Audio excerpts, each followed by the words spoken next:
Un rugissement puissant résonne à travers cette forêt. Deux jeunes elfes courent effrayés parmi les arbres. L'un d'eux crie pas du vent et sur le terminal, il est indiqué que cette compétence a été activée. Ils continuent de courir, fuyant quelque chose tout en utilisant les compétences pied léger et gore verte.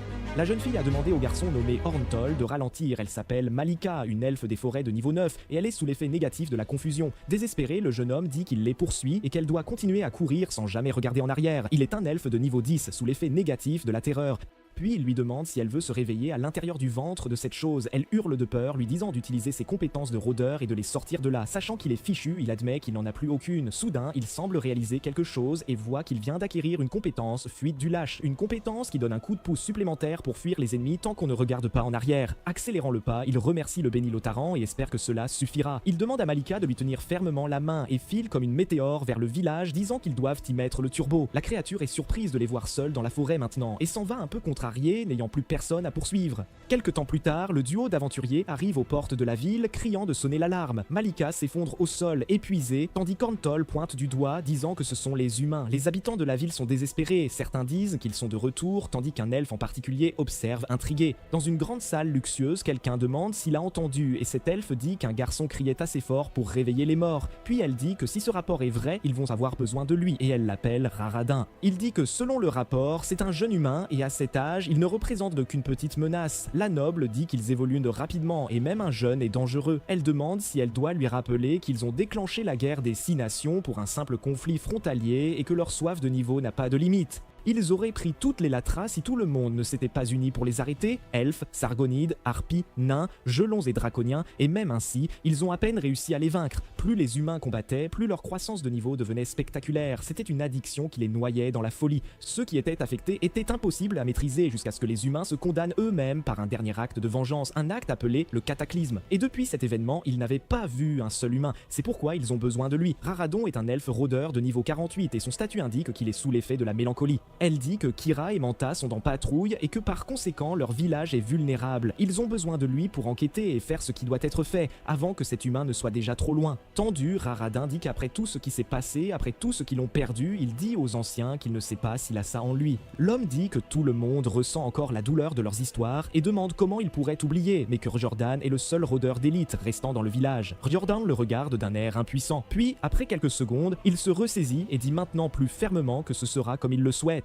Quelque temps plus tard, déjà dans la forêt, les elfes observent de quelque chose. L'un d'eux, tendu, demande si c'est bien ce qu'il pense, et Riordan l'interrompt, lui disant de rester vigilant. Il utilise une compétence d'identification. Observant cette créature, il voit que c'est bien un humain de niveau 4, avec les statuts de mélancolie, de solitude et d'algorithme de niveau. Il vient d'éliminer une créature et continue de traîner son épée, disant qu'il a faim. Lentement, Riadin commence à tirer une flèche de son carquois. Il dit que ce sera indolore et active ses compétences, tir puissant et flèche perçante. Puis il tire sur l'humain, disant que ce sera un coup, et un instant, il dit que le dieu des humains lui offre une douce étreinte et qu'il n'obscurcisse plus jamais les branches d'Ixin. La flèche parcourt sa trajectoire avec force, mais il semble que l'humain parvienne à l'esquiver si cela frappe un arbre, y ouvrant un énorme trou. Surpris, Briardan dit que même à un si bas niveau, il est très rapide. Maintenant, il semble que l'humain ait remarqué ses adversaires et commence à esquiver une série de flèches tirées sur lui, jusqu'à ce que finalement l'une d'elles le frappe en pleine jambe. Tendu par le coup porté à l'humain, ce rôdeur charge sur lui avec son arme et délivre une attaque qui semble avoir été facilement bloquée par le gars. Ils commencent à échanger des coups au centre de cette clairière, jusqu'à ce que l'humain décide d'arrêter de défendre et attaque, prenant l'elfe par surprise. Il semble lutter avec acharnement pour retenir l'attaque, tandis que l'humain dit « s'il vous plaît ». Il dit que s'il peut le comprendre, alors Raerdon est surpris par cela et demande au rôdeur de reculer, quand soudain une énorme créature apparaît, le seigneur de la forêt, une créature de niveau 42 avec le statut d'infecté. Le monstre massif attaque et en projette certains au loin. Raerdon saute sur cette chose, l'attaquant, essayant de défendre l'un de ses compagnons. Il enfonce son arme dans le dos du monstre, mais réalise qu'il est maintenant coincé avec l'arme là-haut. Le monstre le regarde, tandis qu'il est forcé de sauter et de reculer. Cette chose rugit de fureur et charge sur lui. Il finit par perdre l'équilibre pendant le combat, puis la créature lui tombe dessus alors qu'il essaie de se défendre. À ce moment, l'humain commence à s'approcher de la créature, tandis que Halfthing grogne et bave sur Raeredin et enfonce sa massive épée dans la tête du monstre. L'ennemi s'effondre sans vie sur le sol. Rampant dessous ce monstre, Raerdon dit que Lugran ait pitié de moi. Sur le terminal, il est indiqué que l'ennemi a été vaincu et que c'était un ours ancien enragé, et l'humain monte de plusieurs niveaux jusqu'au niveau 8. Inquiet, l'elfe utilise la compétence d'identification et réalise que l'humain a beaucoup progressé.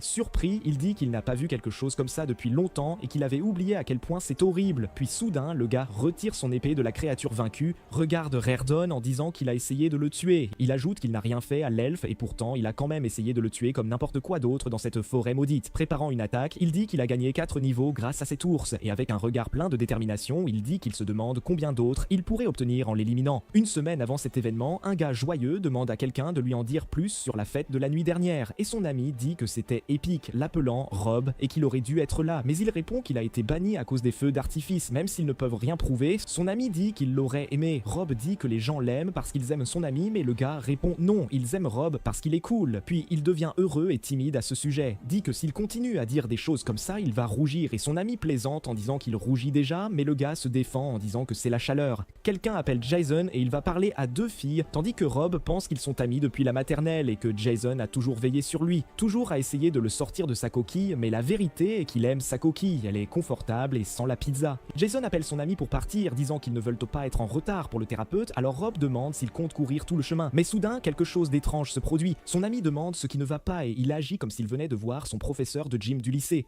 Effrayé et bégayant, il montre quelque chose à son ami. Jason jure et dit que ce n'est pas son professeur de gym. Attrapant son ami, Rob lui dit de courir. Il commence à fuir cette chose quand Jason remarque qu'un autre étudiant est tombé. Il lâche son ami tandis que Rob dit « Jason, non ». Atteignant la personne tombée, il leur dit de ne pas avoir peur qu'il les couvre. Rob pense qu'il a toujours été un spectateur, qu'il n'a jamais été un héros. Cette chose commence à se débattre dans le couloir tandis qu'il pense que c'était toujours Jason, jamais lui-même. Puis il crie à son ami que c'est juste derrière lui. Il recommence à courir tandis que Rob pense qu'il n'a jamais été le héros. À ce moment, quand les tentacules de la créature attrapent la jambe de son ami, tombant au sol, il demande de l'aide à son ami, disant qu'il ne peut pas bouger, puis Rob court vers son ami, pensant que cette fois il doit essayer. Soudain, une chaîne sort de cette chose, se dirigeant droit vers Jason, allongé sur le sol. Sans réfléchir à 2 fois, Rob saute en avant, attrapant son ami tout en essayant de le protéger de cette chaîne. Mais même ainsi, la chaîne s'enroule autour de son bras. Il dit que cela ne s'annonce pas bien car la chaîne se transforme en une manille attachée à son bras. Son ami semble libre maintenant, mais il est tiré vers cette chose. Jason court après lui, criant son nom. Alors qu'il est traîné dans cette porte, Rob appelle le nom de son ami. La dernière chose qu'il voit avant d'être avalé par ce portail est son ami courant vers lui. Rob tombe dans un espace sombre et vide, traîné par la chaîne. Cette chose violette commence à couvrir tout son corps jusqu'au moment suivant où il est à l'intérieur d'un cube. Et à l'intérieur du cube, il semble voyager de plus en plus loin, tandis qu'une voix dit « Tu feras l'affaire ». Quelque temps plus tard, Rob se réveille quelque part, se demandant s'il est mort. Cela ressemble à une grotte et il se dit de ne pas aller vers la lumière. Sortant de la grotte, il réalise qu'il n'est pas mort, ce qui est génial, mais il se demande où il est. Il marche jusqu'au bord d'une falaise et parvient à avoir une vue d'ensemble de l'endroit où il se trouve. Il peut voir un volcan et des animaux qui devraient être éteints voler au-dessus de la forêt. Rob est effrayé par cela et réalise qu'il est très loin du campus. Essayant de se calmer, il pense qu'il doit retourner auprès de Jason et se demande où diable il pourrait être, se demandant s'il va bien. Il décide d'aller par là mais est surpris en pensant qu'est-ce que c'est que cette chose qu'il porte au pied, puis réalise qu'il a aussi une étrange épée sur le dos. Tirant l'arme, il réalise qu'elle est réelle, se coupant sur le tranchant de l'épée. Un terminal apparaît juste devant lui, disant qu'il a perdu un PV. Après avoir cliqué dessus, il affiche son nom, disant qu'il est un humain de niveau 1 et affiche également des statistiques comme les PV, la vigueur et les PM. Il pense que cela pourrait être de la VR ou quelque chose comme ça. Il réalise qu'il y a beaucoup de choses là et que tout cela ressemble à du jargon de RPG. Il trouve une compétence passive appelée lecture rapide et se demande si c'est réellement une compétence. Il pense qu'il est plutôt calme à ce sujet, ne paniquant pas ou quoi que ce soit. Soudain, un bruit énorme vient de la forêt et il pense ça y est, et maintenant il panique. Ailleurs, un énorme loup malade apparaît. Il marche, laissant une traînée dégoûtante derrière lui et le terminal montre que c'est un loup furieux de niveau 8 et qu'il est aussi de type infecté. Rob pense qu'est-ce que c'est que ce bordel, comment j'utilise ça? Merde. Tandis que la créature se bat contre lui, il pointe son arme et lui dit de rester loin en bégayant. Il commence à agiter son arme frénétiquement devant lui comme un fou sans même regarder ce qu'il fait. La créature n'est même pas encore proche de lui, mais l'instant d'après, cette chose rugit de fureur et charge sur lui alors qu'il essaie de se défendre comme il peut, toujours sans regarder devant lui. Complètement par accident, il poignarde la créature avec son épée, ne le réalisant qu'après. Malgré tout, le monstre grogne et lui montre les crocs.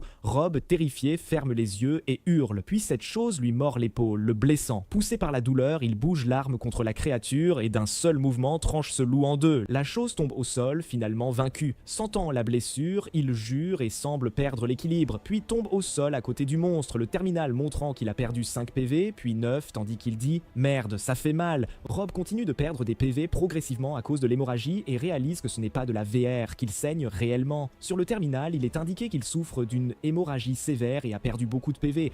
Appuyé contre un arbre, ses PV chutant de plus en plus, il se demande si c'est un cauchemar et que peut-être il se réveillera dans son lit chaud. Regardant sa main, il dit qu'il est sûr de mourir et qu'il doit arrêter l'hémorragie. Rob commence à s'y atteler, attrapant un morceau de ses vêtements et le déchirant. Il pense que ça ne s'arrêtera pas et qu'il ne peut pas penser clairement, et qu'il n'a jamais été blessé comme ça auparavant. Il se dit de se souvenir de ce qu'il a appris en cours de biologie, essayant de le traiter avec un peu d'humour pour voir si ça aide. Il se demande si la mère de Jason n'était pas infirmière, et ce qu'elle dirait, devinant que c'était d'arrêter de se dissocier et d'élever pour réduire. Alors il remercie la mère de Jason. Avec difficulté, il s'allonge sur le côté, gardant son bras blessé levé, mais pense que cela ne fonctionne pas. Il maudit la situation et dit qu'il ne va pas mourir là. Pense-t-il qu'il peut juste le jeter là-dedans à travers un portail, le jetant littéralement au loup?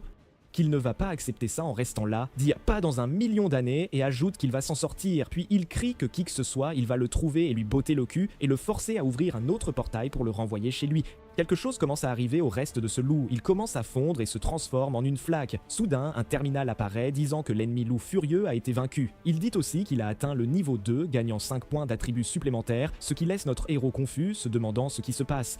Le terminal montre qu'il a gagné plus de points bonus et a obtenu une compétence appelée Ne sois pas doux, ce qui améliore ses résistances lorsqu'il est proche de la mort. Il clique sur confirmer où il est indiqué qu'il gagnera 10 points de vitalité supplémentaires. Puis il reçoit peau dure, ce qui réduit les dégâts qu'il subit et obtient également régénération qui soigne 10% de ses PV toutes les heures. Après cela, il s'endort, allongé là sur le sol de la forêt. Jason dit qu'il a entendu qu'il y aura une fête sur la 4e rue et Rob dit que cette fête a l'air sympa, amusante, avec de l'alcool et des choses comme ça. Son ami lui demande s'il est sérieux et ce qui lui est arrivé, disant qu'il ne rencontrait personne, seulement des jeux vidéo et le chaos. Se défendant, il dit qu'il ne va pas chercher les ennuis, c'est juste que les ennuis ont l'habitude de le trouver et Jason dit qu'il croit que personne ne saura jamais qui a utilisé les feux d'artifice. Souriant, notre héros dit qu'ils n'auront jamais l'occasion de faire ce genre d'erreur après avoir obtenu leur diplôme et qu'ils devraient épuiser leur quota avant cela. Il dit qu'il sait que c'est un rêve mais que c'est génial de le revoir, qu'il a hâte de le revoir en vrai et qu'il rentrera chez lui quoi qu'il arrive. Jason dit que même s'il fait ça, tu ne le reverras plus parce qu'il est mort après tout. Choqué, Rob demande ce qu'il vient de dire. Son ami dit « Fini, 6 pieds sous terre, je suis sûr qu'il y a une autre métaphore, je suis mort, Rob » et demande à quoi il pensait, qu'il l'avait sauvé ou quelque chose comme ça, tandis que Rob dit que cela n'a pas pu arriver et Jason dit qu'il n'a pas vu les conséquences, dit qu'il aurait pu être traîné dans le portail, cet enfer avec lui et qu'il n'y a aucune raison de croire que ce n'était qu'une seule chaîne. Rob dit qu'il ne sait pas ça, qu'il ne sait rien de tout ça, mais son ami dit que cela aurait pu arriver. Notre héros lui crie d'arrêter de dire ces choses pour lui et puis il est juste dans sa tête. Jason lui dit de se regarder, qu'il ressemble à un chiot abandonné et demande s'il pense vraiment qu'il est son ami qu'ils ont rencontré quand ils étaient jeunes, sans aucun point commun. Attrapant le collier de son cou, il s'excuse auprès du pote et dit qu'il l'a déjà oublié. Surpris, Rob demande ce qu'il fait. Son ami lui fait un sourire maléfique et reculant demande s'il ne sait pas. Quand soudain, plusieurs tentacules violets s'accrochent à l'épaule de Rob et cette chose commence à envahir tout son corps. À ce moment, il se réveille du cauchemar, effrayé et haletant. Appuyé contre un arbre, il dit que ce cauchemar n'était pas normal et qu'il est toujours dans cet endroit. Puis il commence à retirer les bandages de son bras, se sentant heureux de voir qu'il est guéri, arrivant à la conclusion que ce monde est différent. Il dit qu'au moins il n'a pas fini comme ce loup, même en pensant que cette chose n'est plus qu'un tas de vases maintenant. Il ne peut s'empêcher de la regarder parce que c'est lui qui l'a tué. Couvrant sa bouche, il pense qu'il ne se sent pas très bien, mais c'est dégoûtant et qu'il pense qu'il est Gamma, et incapable de se retenir, il vomit là, dans le coin. Il se demande si ce jour pourrait empirer. Il continue de marcher sous la pluie tandis que le terminal montre qu'il perd de la vie, mais en gagne aussi un peu, se disant qu'il est un idiot, que ça peut toujours empirer. Il se sent un peu mieux parce qu'il se régénère, bien que la régénération soit assez lente. Mais ensuite, il semble réaliser quelque chose, pensant que lorsqu'il a monté de niveau, il a obtenu un tas de nouvelles compétences. Alors il vérifie le terminal, voyant que c'est une qu'il a activée. Il se demande si c'est une blague cosmique. De toute façon, celui qui dirige cet endroit connaît les références de la Terre. S'asseyant, il regarde son terminal ouvert et se demande s'il doit frôler la mort pour acquérir plus de compétences. Mais de toute façon, il va saisir tout ce qu'il peut pour survivre à cet enfer fantastique. Il réalise que les 15 minutes sont passées, il peut donc l'utiliser à nouveau, et cela devrait être suffisant pour le maintenir en vie, mais il se demande si, quand cela atteindra 0, ce sera sa fin. Comme un écran de game over d'un jeu vidéo, il a le sentiment que celui qui l'a mis ici n'a pas inclus de bouton de redémarrage. Dans sa grotte, il pense que cet endroit est probablement plein de bêtes furieuses dopées aux stéroïdes, et il veut juste rentrer chez lui. Il essaie de se réchauffer les mains, pensant que s'il doit utiliser la force pour sortir d'ici alors. Il se souvient de ce moment où il a vaincu le loup furieux. Frissonnant de froid, il décide qu'il y pensera plus tard. Il se demande pourquoi il a quitté les scouts avant qu'ils ne lui apprennent à faire du feu et qu'il n'y a probablement rien d'utile dans ses poches comme un briquet. Mais quand même, il décide de vérifier et réalise qu'il y a quelque chose là. Cela ressemble à un morceau de papier. Il sort alors le papier de sa poche et réalise que c'est une note. En la lisant, il se met en colère. Sur la note sale, il est simplement écrit « Bonne chance ». Il reste assis là, irrité, fixant cette mauvaise blague. Quelque part à Exodin, on dirait qu'un groupe se bat vigoureusement contre des araignées, et c'est Kira, une guerrière épique de niveau 27. Ses statuts sont déterminés et épuisés. Manta crie, disant à Kira qu'il y en a trop. C'est un rôdeur elfe de niveau 25. Ses statuts sont prudents et aussi fatigués. Elle pense que Menta a raison, qu'ils ne pourront pas terminer ce donjon à 2 seulement, donc ils n'ont pas le choix. Car crie de rester prêt, que se séparer serait une condamnation à mort. Il dit qu'il pensait que c'était un donjon facile. Elle dit que c'est le premier qui est apparu près du village. Manta demande si elle pensait juste pouvoir gérer ça et elle explique qu'elle est une guerrière. Sa constitution est faite pour gérer cela, tout comme sa classe est un rôdeur. Le tyran, pour se cacher, il la corrige, disant « pas à leur niveau », dit que si seulement il pouvait pas monter de niveau plus vite. Kara dit qu'il n'y a qu'une seule créature qui peut faire ça, et c'est de loin pire que tout ce qu'il y a dans ce donjon. Elle remercie l'offrant de ne plus habiter près d'ici. Ailleurs, notre héros, agacé, s'interroge sur le mot de bonne chance, disant qu'un idiot l'a mis là, et tout ce qu'ils ont à dire, c'est bonne chance. Il froisse cette note minable. Rob affirme que tant qu'il restera en vide, il trouvera un moyen de rentrer chez lui. Alors qu'il se lève, le terminal indique que pour avoir failli mourir et récupérer ses PV au-dessus de la moitié, il reçoit un bonus d'un point de vitalité. Souriant, il pense « voilà qui mérite d'être célébré ». Mais l'instant d'après, son estomac ne semble pas très content. Il se dit que la première chose à faire est de trouver de la nourriture et de l'eau et la seconde de gagner plus d'expérience. En regardant le terminal, il réalise que plus il monte de niveau, plus il lui sera facile de survivre. Alors, revigoré par cette motivation, il dit « allons-y ». Quelque temps après, il fait face à quelque chose et dit « croyez-moi quand je dis ça ». Puis il prépare une attaque sur cette pauvre petite grenouille, disant qu'il ne voulait pas faire ça. Notre héros gagne un point d'XP, tout en étant complètement couvert de bave de grenouille. S'enfuyant joyeusement, il trouve une autre grenouille malchanceuse et la poursuit, disant à la grenouille numéro 2 « viens ici ». Il la poursuit, disant qu'il a besoin de son XP. Il trébuche sur une pierre, tombant la tête la première dans une flaque, tandis que la petite grenouille s'enfuit pour sa vie. Il lève la tête avec enthousiasme, disant « attendez, c'est » et flotte là, à moitié nu, pensant qu'il n'aura plus jamais soif. Quelque temps après, il marche dans la forêt en criant « bonjour portail, où es-tu? Je dois rentrer chez moi ». Il s'accroupit, regardant cette petite mare, se demandant si c'est peut-être par là, mais en demandant si le portail est là, une créature bizarre apparaît, lui montrant ses dents acérées. Il continue de marcher, vérifiant son terminal, et réalise que les PM désignent la magie, alors il se demande s'il pourrait utiliser la magie. Soudain, il s'accroupit et essaie de lancer un Hadouken, mais il réalise que ça ne marche pas, ou il ne fait que se ridiculiser. Un peu plus loin, il trouve une grenouille vraiment dodue. Il l'approche comme le puissant chasseur de grenouilles qu'il est, et la grenouille semble un peu impressionnée par notre héros, mais se transforme quand même en un point d'XP pour lui. Quelque temps après, il essaie de bouger les feuilles avec sa magie, mais elle semble un peu inexistante. Alors, il se hisse sur cette branche et attrape le fruit avec ses mains quand même. Il réalise qu'il a toujours une faim monstrueuse, et qu'écraser des grenouilles ne donne pas beaucoup de boost à son XP. Il sait qu'il est loin de monter de niveau et pense qu'il doit voir plus grand que les grenouilles. Soudain, il entend un bruit tout près, il se retourne demandant ce que ça pouvait être. Il voit cet oiseau s'envoler et pense « adieu mon XP ». Rob reste là à tuer des grenouilles, pensant que c'était un massacre et qu'il se sent un peu bête à ce sujet. Le terminal indique qu'il a acquis une compétence passive en maniement de l'épée, ce qui le rend compétent avec les épées et les armes de type épée. Rob dit qu'apparemment, quand on n'a jamais tenu d'épée de sa vie, il suffit d'un peu de pratique pour passer du niveau 0 au niveau 1. Il réalise qu'il a toujours une faim monstrueuse et qu'écraser des grenouilles ne donne pas beaucoup de boost à son XP. Il sait qu'il est loin de monter de niveau et pense qu'il doit voir plus grand que les grenouilles. Soudain, il entend un bruit tout près. Il se retourne demandant ce que ça pouvait être. Il pense avoir trouvé le Saint Graal, le plus mignon Saint Graal qu'il ait jamais vu. Il lui suffit de faire voler son épée magnifiquement là-bas, pensant qu'un écureuil pourrait le mettre au sommet. C'est un écureuil furieux, infecté, niveau 3, et réalisant cela, il se dit « Reissa, ce n'est pas mignon ». Cette chose dégoûtante lui saute dessus pendant qu'il crie « Oh, l'enfer, pourquoi ?» Attrapant la chose en plein vol, il la frappe sur la tête, la projetant contre un arbre où elle s'écrase complètement. Le terminal indique qu'il a gagné 10 XP pour avoir vaincu cet ennemi, tandis qu'il souffre avec sa main pleine de restes de créatures. Mais il s'enthousiasme quand il atteint immédiatement le niveau 3, gagnant 5 points d'attributs supplémentaires. En plaisantant, il dit « Prends ça, qui est niveau 3 maintenant? Pas toi ». Riant de la créature morte, il dit que c'est parce que maintenant elle est un pathétique niveau 0. Le terminal indique que ses yeux se sont améliorés, gagnant un point de perception et lui confère également une compétence de survie qui est un sens pour trouver de l'eau et de la nourriture et pour la chasse pour traquer les proies. Satisfait, il continue son chemin, laissant ses restes dégoûtants dégouliner de l'arbre quand soudain, un autre écureuil bizarre au visage fou lui saute dessus. Mais celui-ci est un écureuil furieux, niveau 4, également infecté, et il atterrit directement sur la tête de notre héros, le frappant de plein fouet. Rob s'enfuit en criant à la créature de le lâcher, jusqu'à ce qu'il parvienne enfin à se débarrasser de ce monstre tenace. Il se met à courir, mais la créature ne lui laisse aucun répit, le poursuivant comme une maniaque. Quand notre héros atteint une impasse, une falaise sans autre issue, il jure, demandant demandant s'il n'y a pas de mur protecteur dans ce monde fantastique. Comme une balle, la créature percute le dos de notre héros, le projetant de la falaise. Lui et le monstre tombent tous deux, criant de désespoir. Heureusement, Rob parvient à s'accrocher à une branche, mais la créature agaçante n'a pas cette chance et continue de tomber. En regardant en bas, il dit qu'il doit remonter, s'il peut au moins trouver un meilleur appui, ou peut-être qu'il peut simplement abandonner. Il pense, pourquoi pas? Ses parents ne savent pas où il est, et cela fait déjà 2 jours, ce qui se transforme vite en une semaine, puis un mois. Il sait que Jason leur racontera ce qui s'est passé, mais se demande s'ils le croiront. Il se demande s'il reverra un jour l'un d'eux, et si ce n'est pas le cas, que fera-t-il? Sera-t-il toujours la même personne qu'il était quand il les a quittés? En pleurant, il pense que non. Et bien sûr, il ne peut pas simplement abandonner maintenant, ou bien il peut être courageux et il dit cela en tirant son épée et que d'une manière ou d'une autre, il rentrera chez lui. Le terminal indique qu'il a acquis une compétence passive en escalade, ce qui lui permettra de mieux grimper, et quand il atteint enfin le sommet, là-haut, il reçoit la compétence respiration profonde qui lui permet de récupérer son endurance par la respiration. Luttant pour terminer l'ascension, il parvient à faire passer son niveau d'escalade de 1 à 2. Atteignant enfin le sommet, il peut se reposer, gagnant un point supplémentaire en dextérité pour ses réactions rapides. Maintenant capable de respirer un peu en paix, il dit que cet endroit veut vraiment le tuer, mais c'est vraiment un endroit magnifique. Les larmes aux yeux, il pense que Jason aurait adoré voir cet endroit. Il pense qu'un jour, il lui racontera ainsi qu'à sa famille. Tout cela tandis que les larmes coulent sur son visage.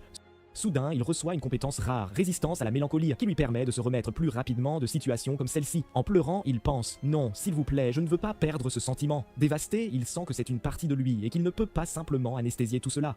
Puis le terminal indique que cette compétence a été désactivée. Il leur manque tellement, il sait qu'ils l'attendent et il en est sûr. Le jour de la rencontre, Malika taquine l'elfe qui essayait d'attraper un poisson avec ses mains, disant qu'il n'y arrivera pas comme ça. La jeune fille suggère que les autres devraient frapper l'animal. Ornthol semble s'amuser et dit qu'il n'est pas pressé puisque c'est une belle journée. Elle est d'accord et ajoute que la forêt est paisible et qu'elle aime cet endroit. Pendant ce temps, dans une autre partie d'Exiten, Rob a une opinion très différente des elfes et déteste la forêt. Après tout, il a du mal à gérer un loup. Le gars balance son épée pour repousser la créature en disant « Ah, laisse-moi tranquille » et s'excuse auprès de l'animal pour la raclée qu'il est sur le point de lui donner. Un terminal informe que c'est un loup frénétique de niveau 8 et qu'il est infecté, ce qui est clairement visible à sa peau. Vous savez quoi? Ça ne me semble même plus étrange, se dit le garçon. Le loup bondit pour l'attaquer avec ses griffes et tente de le mordre. Cependant, Rob le frappe, transperçant son torse. Au passage, il se retrouve avec une égratignure sur le visage. Juste après, il lâche son épée et la bête s'effondre avec un bruit sourd sur le sol. Agacé, le jeune homme se demande comment le loup parvient encore à tenir debout et pense que c'est peut-être une version fantastique de la rage.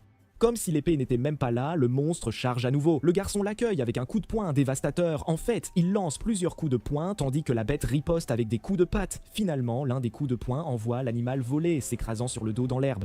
Profitant du fait que son épée est toujours là, Rob porte un coup de grâce, ce qui fait que la créature lâche un énorme éternuement. Fixant le loup, le jeune homme pense que c'est le moment. Et en effet, ça l'est. La bête est vaincue et le garçon monte au niveau 3, gagnant 5 points de condition et une compétence passive. Alors que l'égratignure sur son visage commence à guérir, il dit « C'est bizarre, mais ce combat était amusant ». Il termine sa pensée. Le terminal montre comment ses statistiques sont réparties sur sa feuille de personnage et il remarque qu'il a encore 5 points non dépensés. Se demandant quoi faire avec ces points reçu. Il réalise qu'il est proche d'atteindre 30 de vitalité et décide d'investir là, croyant que cela pourrait débloquer quelque chose. En faisant cela, il a maintenant 20% de régénération de vie par heure, et en voyant cela, il espérait que ce serait un pourcentage plus élevé. Puis, il utilise un point de plus pour élever son esprit à 20, et débloque une compétence active appelée Pensée rapide qui améliore la vitesse de pensée, bien que cela puisse être épuisant si utilisé trop longtemps. En regardant ses statistiques, il croit maintenant vraiment que l'investissement en valait la peine. Tout excité, le garçon crie à la forêt autour de lui « Allez-y les loups !» mais pas les infecter cette fois. Poursuivant sa randonnée joyeuse, Rob espère des animaux normaux, car de cette façon, il pourrait les manger. Soudain, le garçon se retrouve face à face avec le couple d'elfes qui venaient de pêcher du poisson, et au début, ils sont tous surpris l'un par l'autre. Vraiment heureux, l'homme sent qu'il a trouvé des gens et demande au terminal des informations sur les deux.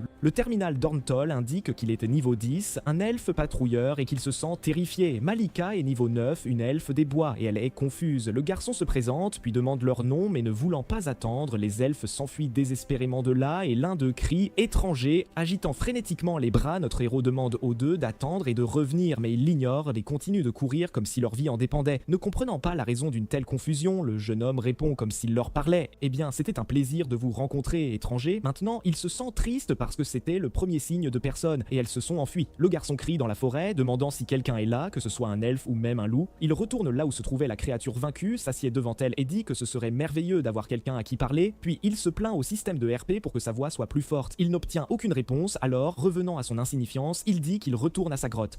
Mais alors, un buisson proche est légèrement secoué. Alors que le garçon commence à retourner à l'abri, affamé, il semble que deux elfes le surveillent secrètement. Traînant son épée sur le sol, il grommelle: pourquoi tout s'écroule toujours? Soudain, un elfe tire une flèche bleue qui vole à toute vitesse. Notre garçon perd l'équilibre sur une pierre sur son chemin et quand cela arrive, cela fait que la flèche manque de peu sa cible. Quand elle frappe un arbre près de lui, Rob a des sueurs froides, réalisant à quel point cette flèche était puissante. Elle aurait pu lui faire un énorme trou. Il s'enfuit désespérément, se demandant qui diable lui tire tant de flèches. L'une d'elles le frappe directement à la jambe. Heureusement, la flèche le traverse, mais elle lui laisse une blessure douloureuse à la cuisse. Puis un elfe saute de derrière le garçon en dégainant son épée. Notre héros réagit assez vite pour saisir sa propre épée et bloquer l'attaque. Pendant un moment, il y a une série de coups des deux côtés. Entre un coup et l'autre, le garçon demande l'identification de l'attaquant et le terminal affiche un rôdeur de niveau 48 avec la phrase « éclair dans l'obscurité » et le statut « déterminé ». Rob supplie pour l'amour de Dieu que l'attaquant le comprenne. Soudain, un rugissement puissant résonne à côté d'eux. Tandis que l'elfe dit quelque chose en elfique qu'il ne peut pas comprendre, le garçon réalise que la situation vient de s'aggraver considérablement. Le terminal signale que c'est le seigneur de la forêt, une créature ancienne qui est au sommet de la chaîne alimentaire depuis longtemps. Il est de niveau 42 et a le statut infecté. Notre garçon est projeté contre un arbre et se cogne la tête. Au bord de l'évanouissement, le garçon lutte pour rester éveillé afin de trouver comment résoudre ce problème. Son problème se divise en deux. Soit l'ours gagne et le dévore, soit l'elfe gagne et le vainque ensuite. La créature hantera ses cauchemars, mais elle donnerait une tonne d'expérience, peut-être assez pour vaincre le rôdeur de niveau 48 si nécessaire. Se sentant motivé, Rob se dit qu'il va monter de niveau et qu'il a besoin de ça. Alors qu'il saisit son épée, il réalise qu'il veut vraiment se joindre à ce combat. Puis il bondit pour enfoncer son arme dans la créature infectée qui donne du fil à retordre à l'elfe. Il frappe l'ours en pleine tête. Avec la défaite de la créature, il monte de plusieurs niveaux, gagne beaucoup de statistiques et reçoit également plus 2 en dextérité et plus 1 en endurance grâce à la manière dont l'exploit a été accompli. Le terminal indique maintenant officiellement que l'ours est à terre et notre garçon adopte une pose de héros fatigué sur la bête. Fatigué, oui, mais très heureux d'avoir porté le coup de grâce et il ressent une satisfaction particulière grâce à cela. Alors qu'il ramasse son arme, il réfléchit que parfois on dirait que c'est la seule bonne chose à propos de cet endroit. En modifiant ses statistiques, il augmente sa vitalité de 20, la portant à 50, ce qui augmente sa régénération et lui confère une compétence active. Quelle merveille! Avec cette victoire, il a pu utiliser 20 points délicieux et débloquer Poussée de vie, qui restaure rapidement 30% de sa vie maximale, et maintenant il est niveau 8. Rob s'approche de l'elfe et dit: « Tu as essayé de me vaincre ? Je n'ai rien fait et toi, comme tout le monde dans cette forêt maudite, tu veux me tuer, » ajoute le garçon, contrarié par la situation. Après avoir gagné 4 niveaux grâce au monstre, le garçon se demande combien il obtiendrait du rôdeur, mais l'elfe commence à marmonner quelque chose en elfique tout en levant la main. Le garçon commence à abaisser son épée, frappant à quelques centimètres du visage de l'homme, mais Rob abandonne, disant qu'il ne le fera pas. Il déclare qu'il n'est pas venu si loin pour faire une chose pareille à une personne, et ajoute qu'il ne laissera pas ce monde gagner. Après avoir tourné le dos et commencé à s'éloigner, il se dit qu'il est toujours Rob. À ce moment-là, ses statistiques montrent que ses statuts actuels sont la mélancolie, un petit boost de niveau et une solitude modérée. Et oui, il se sent vraiment assez triste. Tremblant et regardant ses mains, le garçon se demande ce qui se passe car il a failli achever l'elfe. Il met sa main sur sa tête et se dit qu'il ne ferait jamais ça. Errant sans but dans la forêt, le garçon se sent perdu et n'a aucune idée de ce qu'il doit faire, tout en essayant de repousser la pensée de ce qu'il a failli faire. Il a marché si longtemps sans se rendre compte qu'il a failli tomber dans un trou et voit que c'est quelque chose de nouveau. On dirait une maison hantée sur le point d'apparaître, ou pire, un trou hanté. Rob sait qu'il devrait tourner le dos et partir, mais peut-être que le portail qui le ramène chez lui pourrait être là. Après être arrivé dans cet endroit étrange et sombre par un autre portail, la sortie pourrait être là-bas. En regardant en bas, il déglutit à cause de quelque chose et il se souvient soudain de la chaîne effrayante. Cette chaîne qui s'est enroulée autour de son bras et l'a tiré alors qu'il était à l'école, dans ce monde fantastique et aventureux. « Je ne laisserai pas la peur me contrôler puisque je vais l'affronter à nouveau si je veux rentrer chez moi », dit Rob. Et ainsi, notre héros commence sa longue descente vers l'inconnu tout en se remémorant de joyeux souvenirs pour repousser la peur et rester concentré. Pendant sa descente prudente, la corde de l'échelle se rompt. La corde se déchire complètement, le faisant tomber en chute libre, et c'est ce moment désespéré où un film se déroule dans la tête de chacun. Après un bruit sourd, le jeune homme gît étendu sur le sol, réfléchissant qu'il n'aurait pas survécu à cette chute s'il était encore au niveau 0. Il semble qu'il parvienne à gérer l'endroit. Puis, le garçon pense que c'est génial que rien ne soit encore apparu pour essayer de le manger. Soudain, quelqu'un crie le nom de Menta, et notre garçon pense qu'il y a quelqu'un en danger non loin de lui, et il court vers le son de la voix aussi vite que possible. Il remarque que plus loin, il y a une lumière allumée. Il y a une torche allumée là et aussi ce qui semble être une porte qui émet une étrange lumière rouge juste devant. Le jeune homme s'approche et ouvre la porte pour jeter un coup d'œil à ce qui se passe. Effrayé, Rob couvre sa bouche de sa main en voyant la scène. Un elfe, ou ce qu'il en reste, gît sur le sol et ses derniers instants semblent avoir été remplis d'une terreur profonde. Observant cette pauvre créature, le garçon commence à réfléchir à quelque chose. Une fois de plus désespéré, il se souvient qu'il a failli faire la même chose que quelqu'un plus tôt. Maintenant, accroupi à côté de lui, il implore le pardon sans même savoir pourquoi il le fait. Personne ne mérite de finir comme ça. Pourrais-je faire quelque chose ou les elfes vous accomplissent-ils une sorte de rite de passage? Rob se demande. Il s'interroge si la créature préfère être enterrée, incinérée ou autre chose comme si l'elfe pouvait l'entendre. Mais la seule réponse qu'il obtient en retour est l'expression silencieuse et douloureuse de l'autre. Poursuivant son monologue, il dit qu'il a rencontré d'autres elfes et qu'il a une meilleure conversation avec celui-ci qu'avec les autres dans la situation précédente. Alors qu'il s'approche de l'elfe, fermant les yeux et croyant que cette situation ne s'est pas produite récemment, l'ombre d'une autre personne apparaît derrière lui. La personne dit à notre héros de ne pas oser bouger tout en plaçant son épée près de son cou et complète sa menace avec « Si tu le fais, tu perdras ta tête ». Le jeune homme, après avoir levé les bras en signe de reddition, demande si la dame sait parler anglais. L'elfe commence à pleurer pour son amie Menta, et alors qu'il semble qu'elle va toucher son épée, elle dit « humain », l'accusant d'avoir fait ça à son ami. Rob se demande comment il y a tant de gens anormalement forts dans ce monde alors qu'il tremble de peur. L'instant d'après, la femme le saisit par le cou. « Monstre, pourquoi lui as-tu fait ça ?» demande-t-elle, tremblant de tant de colère. La fille ordonne au garçon de lui répondre ou elle le finira. Essayant de survivre, le jeune homme répond qu'il est déjà vaincu. Elle le pousse alors au sol de toutes ses forces. Pleurant ouvertement, la fille exige une réponse. Les larmes coulant sur son visage et luttant pour respirer, Rob demande au terminal d'effectuer une identification. Son statut d'origine, elle montre la mélancolie et une terreur de haut niveau. L'elfe le relâche inopinément et le gars laisse le poids de son corps tomber au sol. Finalement, notre héros commence son explication en disant qu'il a trouvé le garçon comme ça, mais la fille l'interrompt et lui dit de quitter cet endroit tandis qu'il était maintenant assis,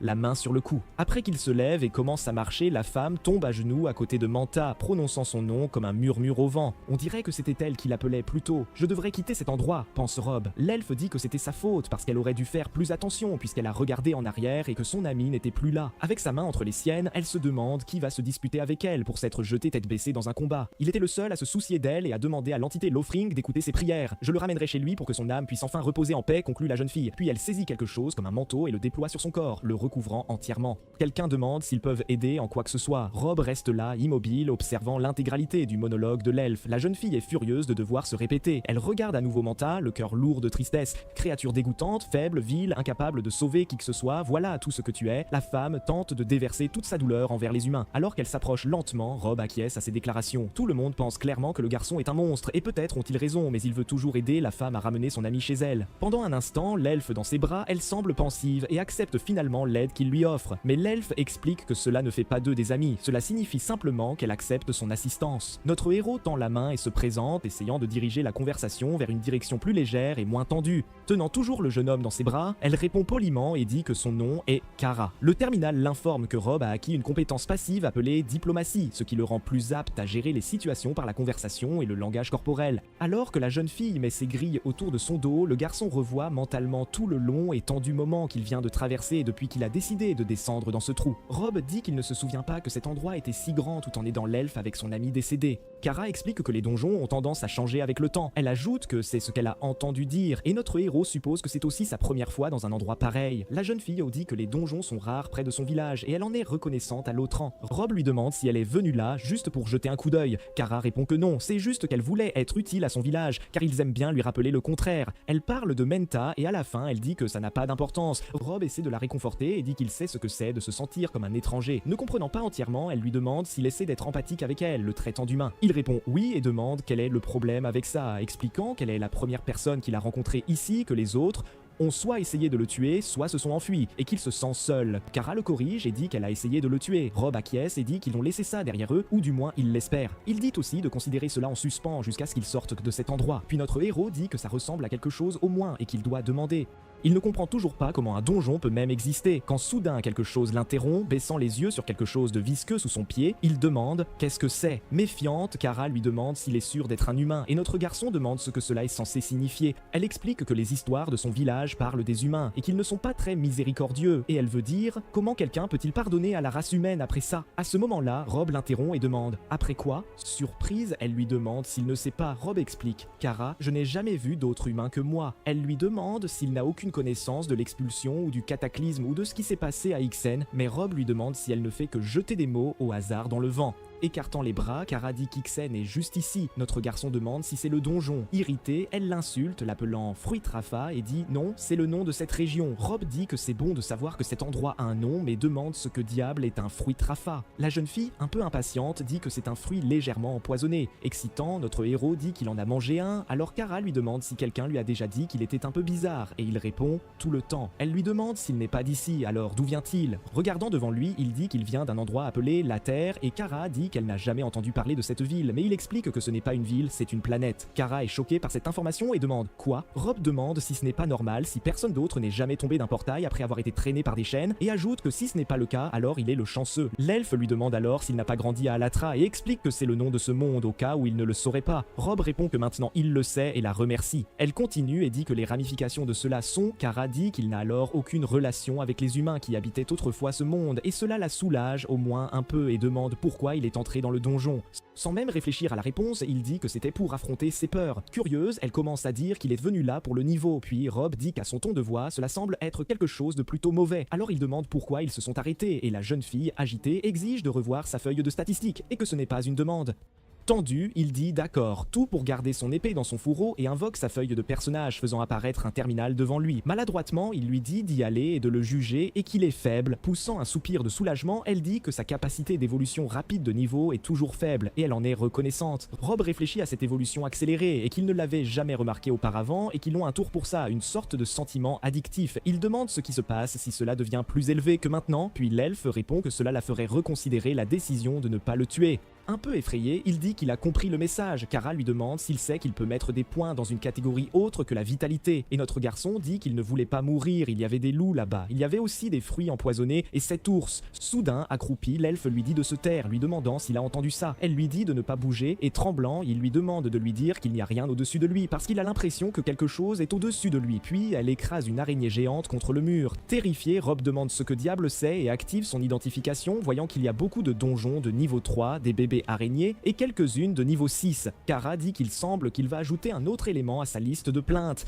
Effrayé, il dit qu'il n'y a nulle part où ils peuvent courir et qu'elles sont partout. Soudain, une des araignées lui saute dessus. L'elfe saute devant lui, coupant l'araignée en deux et dit qu'il va devoir se battre. Rob dit qu'il n'est pas sûr que ce soit le moment, mais il déteste les araignées, tout comme Indiana Jones déteste les serpents. Il est comme ça, mais avec les araignées. Kara demande qui c'est et notre héros explique que c'est un gars d'un film qui a une super chanson thème. Mais l'instant d'après, il dit « peu importe ». La jeune fille s'excuse auprès de Rob qui déteste les araignées, mais dit qu'il devrait commencer à prendre son épée bientôt car elle ne peut pas combattre cette couvée seule. Notre héros reste là, tremblant, tandis que les araignées continuent de se rapprocher. Kara lui dit de faire attention à sa tête alors qu'elle frappe une araignée qui vient vers lui. Elle continue d'attaquer, disant que le premier à voler est le premier à mourir et active sa compétence cercle de mort. Elle ajoute que 20 sont à terre. Maintenant, il n'y en a plus que 100 à suivre le même chemin. Elle continue de balancer son épée sur les araignées, comptant 10, 9. Elle en attrape puis elle se remet à courir vers son arme, comptant jusqu'à ce qu'elle arrive à 2. Elle retire son arme de l'intérieur du monstre et active à nouveau sa compétence cercle de mort, qui dépensant un peu plus de CPM. Anéantissant les araignées, elle crie que celle-ci est Fermenta. Au milieu de cette bataille, elle atteint le niveau 28 et gagne quelques points de statistiques supplémentaires, devenant vraiment excitée. Elle se souvient enfin de notre héros et se retourne pour chercher l'humain. Puis, à l'extrémité, il y a un tas d'araignées et de l'intérieur, on peut entendre un cri très humain. Il semble être enragé, attaquant les araignées sans pitié. Tendu, Kara le regarde et pense qu'il est perdu, puis soudain, il réagit et court devant elle, attaquant les araignées. Il tranche une araignée qui était sur elle et Kara dit qu'elle l'avait déjà vue, mais le remercie quand même. Notre héros ne répond pas et continue de tuer frénétiquement les monstres, tandis qu'elle dit « Tanson te demande ». Surprise, elle dit que c'est une bête, donc les histoires que les anciens racontaient étaient vraies. Désespéré, Rob continue de se battre, se demandant pourquoi cela arrive, pourquoi il doit y avoir tant d'araignées autour. Il finit par être couvert de venin et mordu par les araignées, et sa compétence de résistance au poison augmente au niveau 2. Kara retourne au combat, tandis que notre héros semble prêt à s'effondrer. Des araignées de guerre cruelles le mordent sans pitié, et sa compétence de résistance au poison passe maintenant au niveau 3. Là, au milieu de cet essaim d'araignées, il pense que c'est l'enfer. Étant enseveli par des dizaines d'araignées, il pense qu'il doit les faire partir de lui. Alors la seule option est, il se jette au sol et commence à rouler d'un côté à l'autre, écrasant ses choses. Le terminal indique qu'il a acquis une compétence écraseur de bestioles rampantes qui, en raison de sa phobie, lui confère 5% de dégâts supplémentaires contre les insectes, les arachnides et autres créatures similaires. Après cette scène étrange, il s'arrête là, à moitié effrayé et à moitié tendu, quand soudain une petite araignée commence à s'approcher et d'un coup de poing réflexe, il l'écrase, faisant passer sa nouvelle compétence au niveau 2. Il retourne au combat et continue d'écraser ses choses, faisant passer sa compétence au niveau 3 maintenant. Il finit par acquérir une autre nouvelle compétence appelée Arachnophobie, qui augmente les dégâts contre les créatures rampantes de 50% et un supplément de 25% contre les araignées, parce qu'il les déteste tellement. Dans ce processus, il s'enthousiasme car il atteint le niveau 9, gagnant un point supplémentaire en résistance grâce à son travail acharné. Rob s'approche alors de Kira et l'appelle. Tremblant, couvert de restes d'araignées, il lui demande s'ils sont en train de gagner. Il remarque soudain que les araignées se dirigent vers le corps de Menta, alors il court, en hurlant, pour le défendre de cela. Tuant les créatures, il leur dit de respecter les morts, les traitant d'idiots. Commençant à apprécier le combat, il dit qu'un peu d'aide ne serait pas de refus ici. En frappant une araignée, il atteint le niveau 10, et augmente également sa compétence de bagarre au niveau 3. Des araignées mortes tombent partout. Kira continue de les trancher avec son épée. Pendant ce temps, elle fixe notre héros. Souriant, il demande « Où est l'onde de vie ?» Regardant son bras et le bougeant, il réalise qu'il est en train d'être soigné. Kira appelle l'humain et lui demande s'il a surmonté sa soif de sang ou si elle devra abréger ses souffrances. Souriant, l'épée à son cou, il demande « Mes souffrances, moi ?» Et l'instant d'après, il devient un peu triste et confirme « Oui ». Il explique qu'il n'a absolument pas soif de sang et qu'un bon repas chaud serait bien meilleur, c'est certain. L'elfe dit « D'accord » et s'agenouille pour ajuster son ami décédé, ajoutant que maintenant que le danger est passé, il devrait sortir de ce donjon, et elle sourit à notre héros. Un bon moment plus tard, ils font rôtir du poisson sur un feu de camp. Heureux de la situation, il demande s'il peut manger ça tous les jours. Elle regarde ses statistiques et dit que c'est un miracle qu'il ait survécu au poison, et que sa montée en niveau accéléré est toujours à un rythme moyen. Elle pensait que ce serait déjà à un niveau modéré. Rob dit qu'il ne sait pas ce que tout cela signifie, mais il sait que ce poisson est la meilleure chose qu'il ait jamais mangée de toute sa vie. Kara lui dit de le considérer comme un symbole de gratitude, car elle ne sait pas comment elle aurait pu sortir Menta de là sans son aide. Notre héros dit non, c'est lui qui devrait la remercier de l'avoir sorti de ce qui fut certainement la pire expérience de sa vie. Mais même dans la forêt, il a été attaqué par des monstres. Ils disent tous que c'est l'infection. Elle explique qu'ils ne comprennent pas la magie derrière cela, mais elle se propage à travers toute la faune, créant des abominations. Rob dit que cela explique pourquoi tout autour de lui essaie de le tuer, et à ce propos, il est prêt à partir dès qu'elle le sera. Kara dit qu'à ce sujet, c'est peut être le bon moment pour lui dire que tout le monde dans son village le veut mort et enterré. Souriant, il dit qu'il le savait déjà, il a rencontré Monsieur Niveau 48. L'elfe dit que d'abord elle doit le nettoyer car elle ne peut pas le présenter comme un vagabond fou. Notre garçon demande comment elle a rencontré son ami, et elle dit qu'ils volaient toujours du pain à la boulangerie ensemble, qu'ils étaient toujours dans le pétrin ensemble. Elle explique qu'elle n'avait pas les meilleurs souvenirs de son enfance et que son ami était la seule bonne partie, Manta prenait soin d'elle. Rob dit qu'il est désolé d'entendre cela. Elle continue, disant que le village a ses problèmes, mais quelques temps plus tard, ils arrivent devant un portail fermé et elle annonce que c'est sa maison. Notre garçon dit qu'il semble que tout le monde se couche tôt dans sa ville, mais elle le corrige, disant que ce n'est pas ça. Effrayée, elle dit qu'il n'y a même pas de candélabre, rien. Elle dit que quelque chose ne va pas là. Elle active sa compétence « Pas du vent » et commence à courir à travers la ville. Kara remarque que tout le monde est à l'intérieur de leur maison et se demande si l'infection n'aurait pas pu se propager dans le village. Frappant à l'une des portes, elle crie le nom de Riordan. Il ouvre la porte après un moment et surpris demande à Kara. Surprise, elle l'interroge sur sa jambe et ce qui lui est arrivé. Riordan dit que la guérison n'a pas aidé, il a besoin de repos, mais il semble qu'elle ait quelque chose de plus urgent. Curieux, il demande où est Menta. Tristement, elle dit avec difficulté qu'il n'a pas survécu. Keira dit qu'un donjon est apparu dans la forêt et qu'ils voulaient y aller ensemble pour vérifier, mais ils se sont séparés et quand elle l'a trouvé, il était déjà trop tard. Riordan dit que Laurent le reçoive et lui offre sa douce étreinte, et elle ajoute qu'il trouve la paix dans ses salles sanctifiées. Puis il demande de l'emmener à lui. Il dit qu'ils ont été attaqués dans la forêt près du village, que l'infection se développe agressivement chaque jour. Elle dit que cela explique le confinement du village et les blessures. Kara dit qu'elle doit le prévenir avant qu'il n'arrive, qu'elle a eu de l'aide avec Manta. Riordan demande si elle veut dire et elle termine qu'il est un humain. L'alpha remarque qu'il s'arrête et se retourne. Il demande si elle sait qu'ils ont également traqué un humain plus tôt et qu'il était dangereusement habile. Elle explique que sans l'aide des humains, il ne pourrait pas accomplir les rites funéraires. Et que s'il lui parle, il verra qu'il n'est pas un monstre. Riordan dit que si elle insiste pour lui parler, alors ils le feront. Mais s'il montre une quelconque attitude menaçante envers le village, sa main lâchera son épée. Elle accepte mais dit qu'il y a une chose de plus. Elle lui explique que l'humain n'est pas de ce monde. Atteignant l'humain, il trouve notre héros qui dit « Je suis foutu ». Il pense qu'elle a amené Monsieur Niveau 48. Puis elle dit de lui permettre de commencer les présentations et dit à Rob que c'est Riordan. Notre garçon dit qu'ils se sont déjà rencontrés et l'elfe confirme que oui, ils se sont déjà rencontrés. Surpris, Rob demande s'il peut aussi parler anglais et l'elfe explique qu'ici, ils appellent cette langue la langue commune, donc il a compris tout ce qu'il a dit auparavant.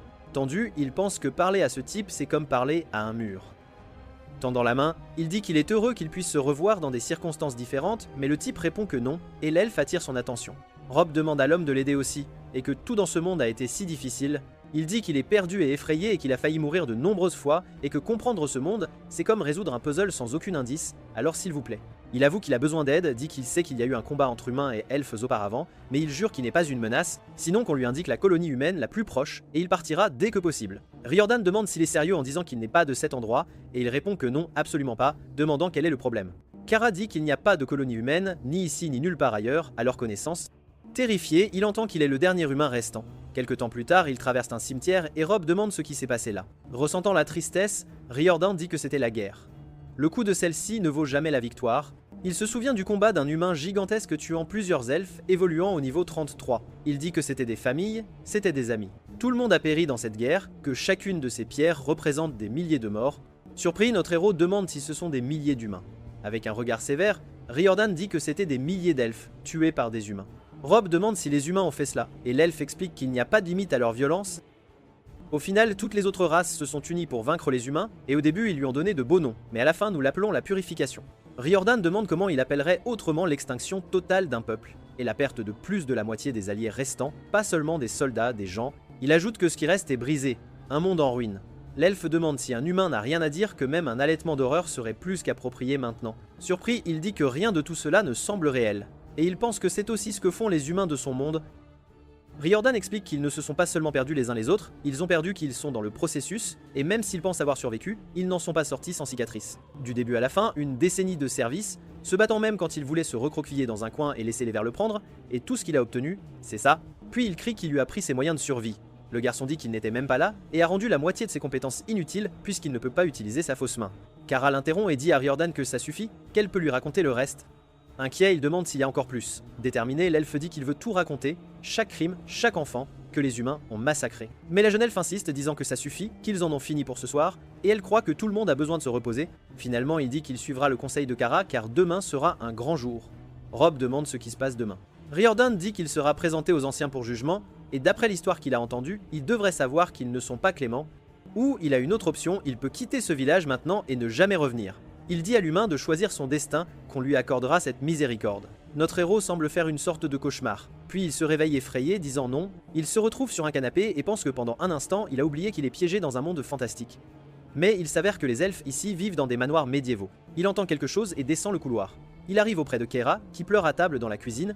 Inquiet, il demande si elle va bien, la jeune fille dit oui, elle n'arrivait juste pas à dormir. Souriant, il dit que lui non plus. Elle lui dit de s'asseoir, qu'elle va faire plus de thé. Kara s'excuse pour la petite pièce et dit que c'est ce que son salaire de jeune rangé peut lui permettre, mais le garçon dit qu'il pourrait tout à fait vivre là, et elle demande s'il vit comme un pauvre dans son monde d'origine. Rob explique qu'il est étudiant là-bas, alors oui. La jeune fille sert le thé à notre garçon. Kara s'excuse pour sa curiosité. Elle dit qu'elle peut à peine imaginer ce que toute cette épreuve doit être pour lui. Mais Rob dit que ça va, qu'il l'a à peine digéré, donc tout mijote juste sous la surface, s'accumulant progressivement jusqu'à ce qu'un jour, cela explose en une dépression nerveuse. Ne comprenant pas entièrement, la jeune fille dit que cela semble sain. Il dit que maintenant il pense comprendre pourquoi elle voulait le tuer quand ils se sont rencontrés pour la première fois. Kara dit que ce n'est pas comme si elle était sortie de la purification sans cicatrice, qu'elle n'a pas combattu en première ligne, mais elle a perdu ses amis et sa famille.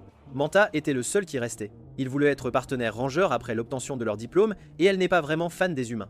Mais le rencontrer lui a fait réaliser que toutes les personnes ne sont pas responsables des péchés de leur espèce. Elle ajoute qu'il est humain mais que ce n'était pas sa guerre, et notre héros dit qu'il sent que tout le monde dans son village n'arrivera pas à la même conclusion. Kara dit qu'elle espère qu'ils changeront d'avis quand ils le verront, tout comme ils sont en train de grimper. Rob dit qu'il a déjà grimpé au sommet, donc répéter cette performance pourrait ne pas être un problème. Surprise, elle demande si c'est vrai, et jusqu'où il est allé, et de combien sa statistique d'escalade a augmenté. Et notre héros demande « Tu aimes vraiment les statistiques, n'est-ce pas ?» Elle l'interroge sur les siennes et dit que c'est juste pour la survie. Puis elle demande comment il a atteint le sommet. Rob dit qu'il est tombé, et elle dit qu'elle commence à comprendre ses 50 de vitalité au niveau 8. Kara dit « Alors Rob, le gars qui est tombé d'une falaise et a survécu, as-tu pris ta décision ?» Devenant plus sérieux maintenant, il répond que oui, il l'a prise. Le lendemain, quelqu'un portant une cape marche dans les rues de la ville. Cette personne marche silencieusement le long du chemin et sur le terminal, il est indiqué qu'il a acquis une compétence de furtivité qui lui permettra de se déplacer discrètement, mais consommera un point d'endurance par seconde d'utilisation. Puis finalement, il arrive à la porte d'un immense endroit. Il traverse calmement les portes. De la table des anciens, quelqu'un demande qui c'est et un autre demande s'il peut le reconnaître, lui disant d'enlever sa capuche. Notre héros se compare mentalement à un personnage de cow-boy. Il pense qu'ils ont l'air choqués, exactement comme il s'y attendait. Les anciens sont des mages avec des niveaux allant de 41 à 51. Rob demande qu'avant qu'il ne l'identifie, ils lui permettent de se présenter. Il commence à dire des choses comme « dégoûtant, par les dieux, un humain. Que fait cet humain ici ?» Et c'est la faute de Riordan. Jusqu'à ce que soudain, Riordan pousse un sifflement fort. L'un des anciens demande pourquoi il est là, que même avec une jambe cassée, il peut toujours le faire tomber. Cet elfe dit que ce n'est pas nécessaire, qu'il semble que l'humain ait fait ce choix, et qu'il est ici pour son jugement.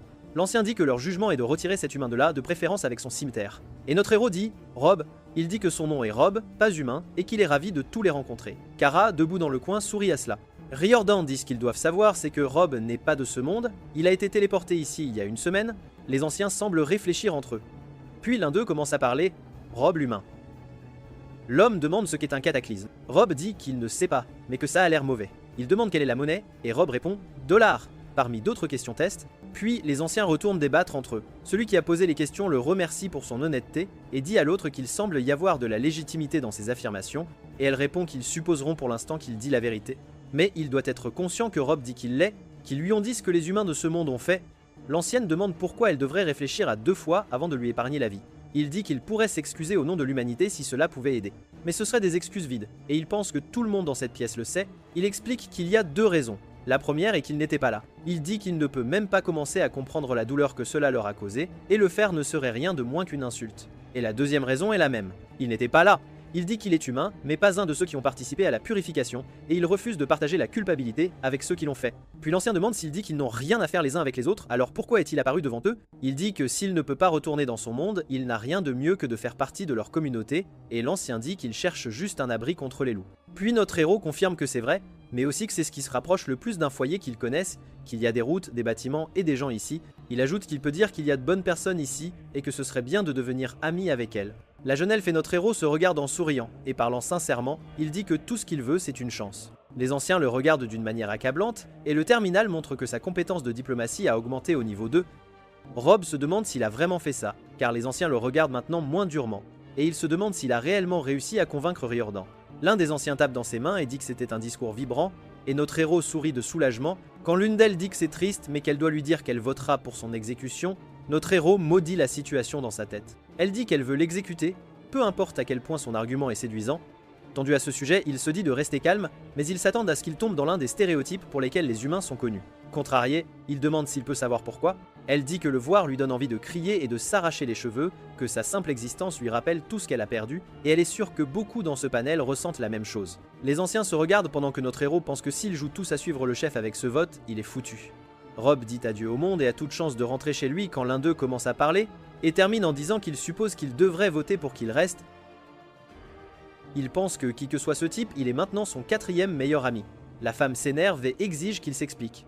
Le vieil homme dit que la vérité a été dite. Il pensait à laisser l'humain rester depuis un moment, et ces mots n'ont fait que solidifier cela. Il dit que l'humain a beaucoup à leur apprendre sur son monde, et qu'il semble plus en accord avec le leur. Frustré, la femme dit qu'il a toujours eu un faible pour les humains, et que cela devrait être considéré comme une trahison. L'ancienne du milieu dit que ça suffit, elle a autre chose d'important à discuter, son effet de statut, puis elle lui demande de le lire à voix haute pour eux, et notre héros pense que cela doit être un piège. Il regarde son nouvel ami cherchant du soutien, et dit que c'est la même chose qu'hier, espoir mélancolique. Enfin, sa montée en niveau est maintenant élevée. Rob les regarde, se demandant ce que signifient ces regards, s'il a insulté quelqu'un ou quelque chose comme ça. Cet ancien dit qu'à voir son visage, il semble qu'il ne comprenne pas la gravité de la compétence de monter en niveau élevé. Notre héros pense que Kira l'a mentionné auparavant et se demande si c'est pour cela qu'elle voulait vérifier son statut car la montée en niveau élevé est dangereuse. L'un des elfes demande si le vieil homme pourrait l'éclairer sur ce sujet. Puis il explique qu'ici dans ce monde, toutes les choses vivantes sont motivées à monter en niveau, c'est la nature des choses et le niveau confère du pouvoir. Et qui ne veut pas de pouvoir? Il dit que tout être intelligent aime monter en niveau. Et à juste titre, mais les humains, ils ont besoin de monter en niveau pour eux. Puis il se corrige, pour vous, c'est une obsession. Rob se demande si c'est ce qu'il ressentait, ce désir. Il continue, et dit que pour un humain, le désir de monter en niveau ne peut être surpassé par rien d'autre. Ni la nourriture, ni l'amour, rien, une fois qu'ils y ont goûté. Rob dit que ce qu'il décrit ressemble à une drogue. Le vieil homme le corrige en disant « dépendance », et le fait que ce soit listé dans son statut signifie que les effets ont déjà commencé. Notre héros est sous le choc à cause de cela. En panique, il pense que c'est vrai, que c'est naturel, que monter en niveau le fait de se sentir bien, que monter en niveau le fait vraiment se sentir bien. En fait, il ressent quelque chose de bon comme il n'a jamais ressenti de toute sa vie. Rob demande comment, puisqu'il n'était que niveau 1 il y a une semaine, et l'ancienne demande quel niveau il a maintenant. Il répond 10. Elle dit que les humains montent en niveau rapidement, elle lui dit de se regarder, dit qu'il a dû tuer des choses pour monter en niveau rapidement. Elle sait qu'il a hésité avant, mais maintenant notre héros regarde Riordan et pense qu'il l'a presque tué. Qu'il a presque tué Riordan à cause de l'expérience. Il réalise qu'il n'avait jamais envisagé de tuer qui que ce soit sur Terre, pas même des grenouilles, il n'y penserait jamais, et se demande ce qu'il va devenir. Souffrant, il demande comment il peut se débarrasser de cela, mais l'un des anciens dit qu'il ne le peut pas, et qu'une fois que cela apparaît sur sa fiche, ça ne disparaît jamais. Et le vieil homme dit qu'au niveau qu'il a maintenant c'est gérable, mais plus le niveau est élevé, plus cela devient compulsif. Ici, nous avons une raison pour laquelle les humains envoient les affligés à ce niveau vers les terres du Nord pour combattre jusqu'à la mort. Rob dit qu'il ne pourrait jamais aller aussi loin. Elle continue en disant qu'ils pensent tous de cette façon, et ceux qui sont perdus dans cette dépendance perdent aussi leur capacité à choisir la paix, et leur violence grandit.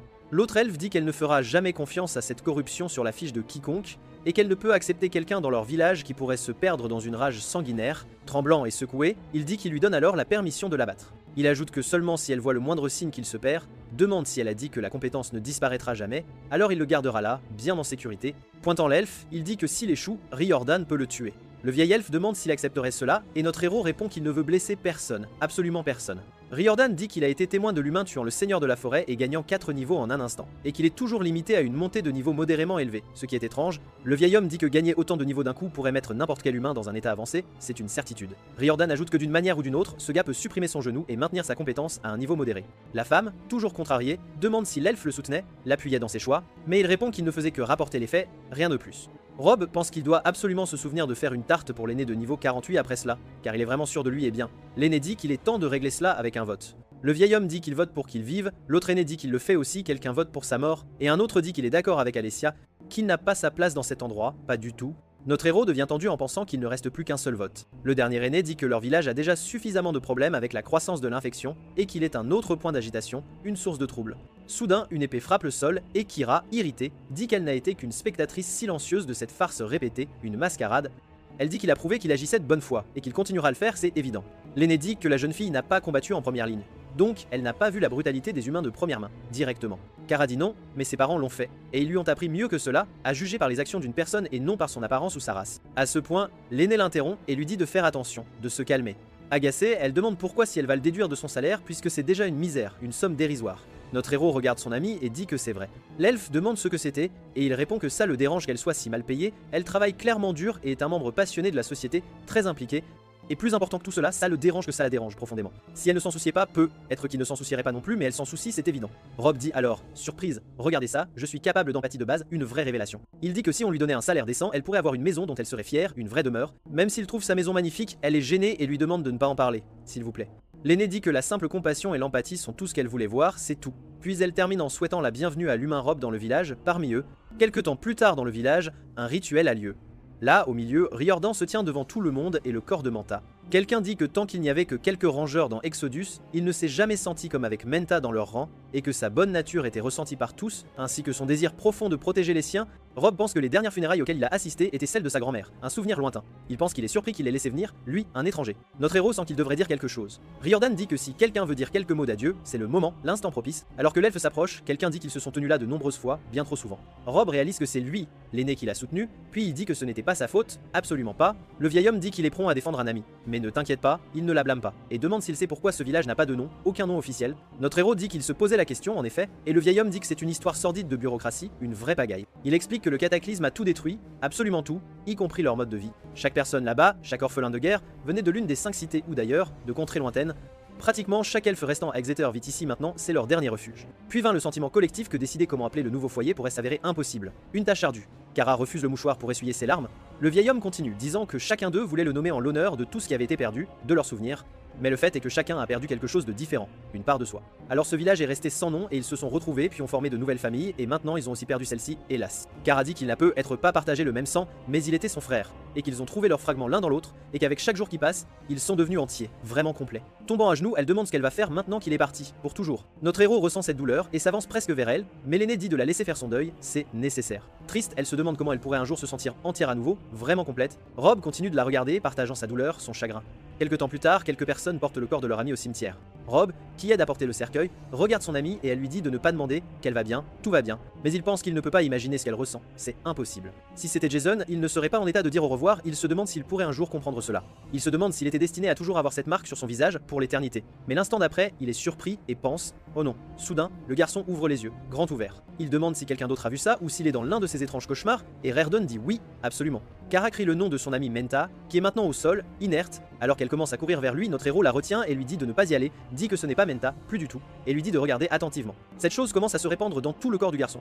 Tirant son épée, il se demande ce qu'est ce parasite, cette abomination. Raradin dit que c'est un mangeur de chair, et dit qu'ils n'en ont jamais vu un en dehors du donjon, jamais auparavant. L'un d'eux crie et dit qu'il se dirige vers le village dans le ciel, plusieurs corbeaux tueurs et mangeurs de chair apparaissent, allant des niveaux 4 à 28, une vraie menace. Notre héros dit à Rarion d'y aller, qu'ils ont besoin de lui absolument, mais l'elfe demande comment ils vont se débrouiller, et Rob dit qu'ils peuvent gérer la situation. Avant de partir, il lui demande de s'assurer de la ramener chez elle, en sécurité. Puis, l'instant d'après, Men se lève en tant que mangeur de chair, et son amie, tremblante, se demande ce qui lui arrive, ce qui se passe. Cette créature rugit et bondit vers Kira, avec fureur. Souffrante, elle supplie Rob d'arrêter, mais il s'excuse, disant que ce n'est plus Menta, plus du tout. Puis il frappe le monstre, et lui dit de faire attention à ce que ses vers ne la touchent pas, surtout pas. Ce monstre, qui était autrefois Menta, crie et se jette sur Rob, le saisissant avec force. Il parvient à jeter notre garçon au sol, le claquant violemment contre une pierre tombale.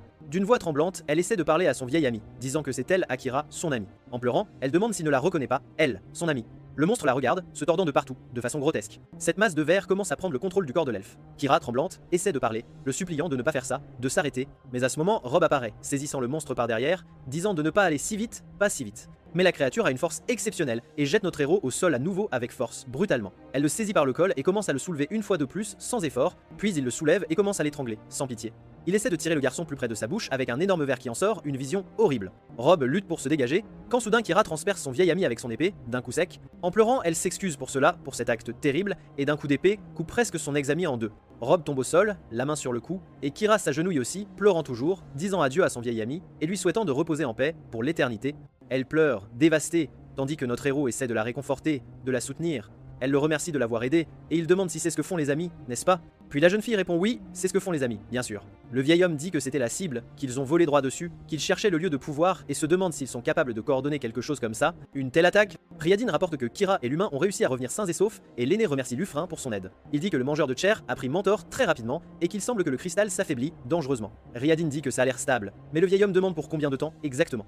Il ajoute que les unités de rangeurs sont épuisées et qu'ils n'ont pas d'autre choix que de rassembler les juniors pour l'entraînement, c'est impératif. Ils disent que Kira est une guerrière, mais qu'ils ont vu les dégâts qu'elle peut causer de ses propres yeux. Puis le vieil homme demande des nouvelles de l'humain, de ce jeune homme, et Riarden dit qu'il fait partie du village maintenant, alors autant l'entraîner aussi, c'est logique. Il dit que Rob est fort, et avec de l'entraînement, il peut devenir encore plus fort, bien plus puissant. Le terminal montre que Rob est de niveau 10, ainsi que ses attributs et son état de saignement, c'est précis. Notre héros marche joyeusement à travers la ville, pensant aux mots de bienvenue au village, que c'était les plus beaux mots qu'il ait jamais entendus de toute sa vie. En saluant, il pense, et regardez ça, personne ne me jette même des chaises, c'est un progrès. Kira demande à Rob de continuer à avancer, et il demande pourquoi, avec curiosité. Elle explique que c'est parce que les choses commencent à devenir violentes, très rapidement. À proximité, l'aîné crie le nom de Kira et lui demande de se dépêcher, de faire vite. Il s'approche de la maison, et la jeune fille le pousse à l'intérieur, sans hésiter. Puis le vieil homme claque la porte derrière eux, avec force.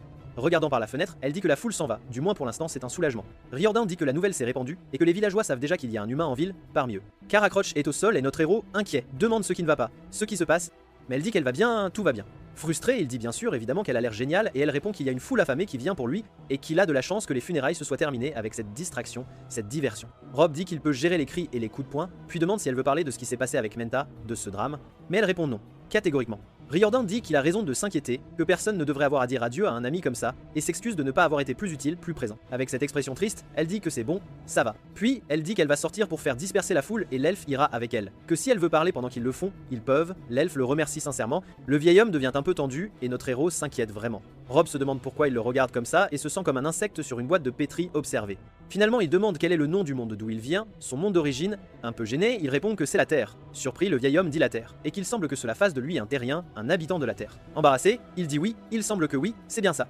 Puis l'aîné continue et dit qu'il a beaucoup de questions pour lui, énormément, mais notre héros dit qu'en fait il a aussi quelques questions pour lui, si cela ne le dérange pas bien sûr. L'aîné dit bien sûr et que son nom est Durand, et qu'ils ont une longue nuit devant eux, demandant ce qu'ils pensent de visiter la bibliothèque, un lieu de savoir.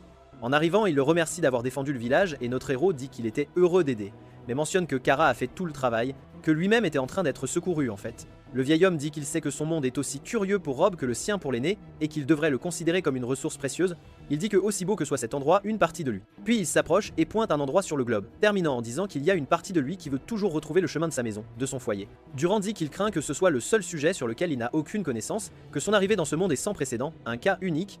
Rob demande des nouvelles de son ami qui a failli être entraîné aussi, et demande s'il pense que son ami pourrait aller bien. Durand dit qu'il est sûr que son ami est en sécurité, alors il est probable que le portail s'est fermé juste après qu'il ait été attrapé. Rob pense qu'il dit ça juste pour le rassurer, pour le calmer. En souriant, il dit à l'aîné qu'il espère qu'il a raison vraiment, et il ajoute qu'il peut regarder dans les vieux parchemins.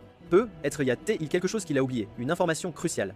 Avec gratitude, Rob remercie Durand pour cela. Mais il dit qu'il a 10 points d'attribut et ne sait pas quoi en faire, puisque dans son monde il n'y a pas de niveau et ils ne peuvent pas voir leurs stats, leurs caractéristiques. Durand dit bien sûr le noble art du min-maxing et qu'il peut comprendre son inquiétude parfaitement. Notre héros pense que c'est un terme de JDR, comment le sait-il même ici, dans ce monde? Il dit que c'est un peu intrusif, mais demande s'il peut montrer sa feuille de personnage, ses statistiques. Rob demande si c'est considéré comme quelque chose de personnel à Ilara, et que Keira l'a demandé 5 minutes après l'avoir rencontré, c'est dire. Soudain, d'autres personnes arrivent, et il dit bien sûr qu'elle a demandé. Les deux sont revenus de leur mission, et la jeune fille a l'air un peu timide, un peu réservée. Durand demande des nouvelles de la foule, et Raredon dit qu'ils sont partis. La jeune fille dit que l'elfe les a regardés, et ils sont partis tout simplement. Kara dit qu'elle ne comprend pas cette hésitation avec les feuilles, qu'ils peuvent toujours voir les niveaux avec l'ID de toute façon, et le vieil homme lui demande pourquoi force 55. Si elle était à 50, c'est curieux. Yao dit qu'elle a remis des points en force, encore une fois, et la jeune fille dit que sa construction fonctionne bien, mais il lui dit qu'elle se fie trop à son sens du danger, qu'ils ont besoin de vitalité. Absolument. Durand dit que c'est bien qu'il l'ait mentionné parce qu'il voit un problème similaire, une tendance.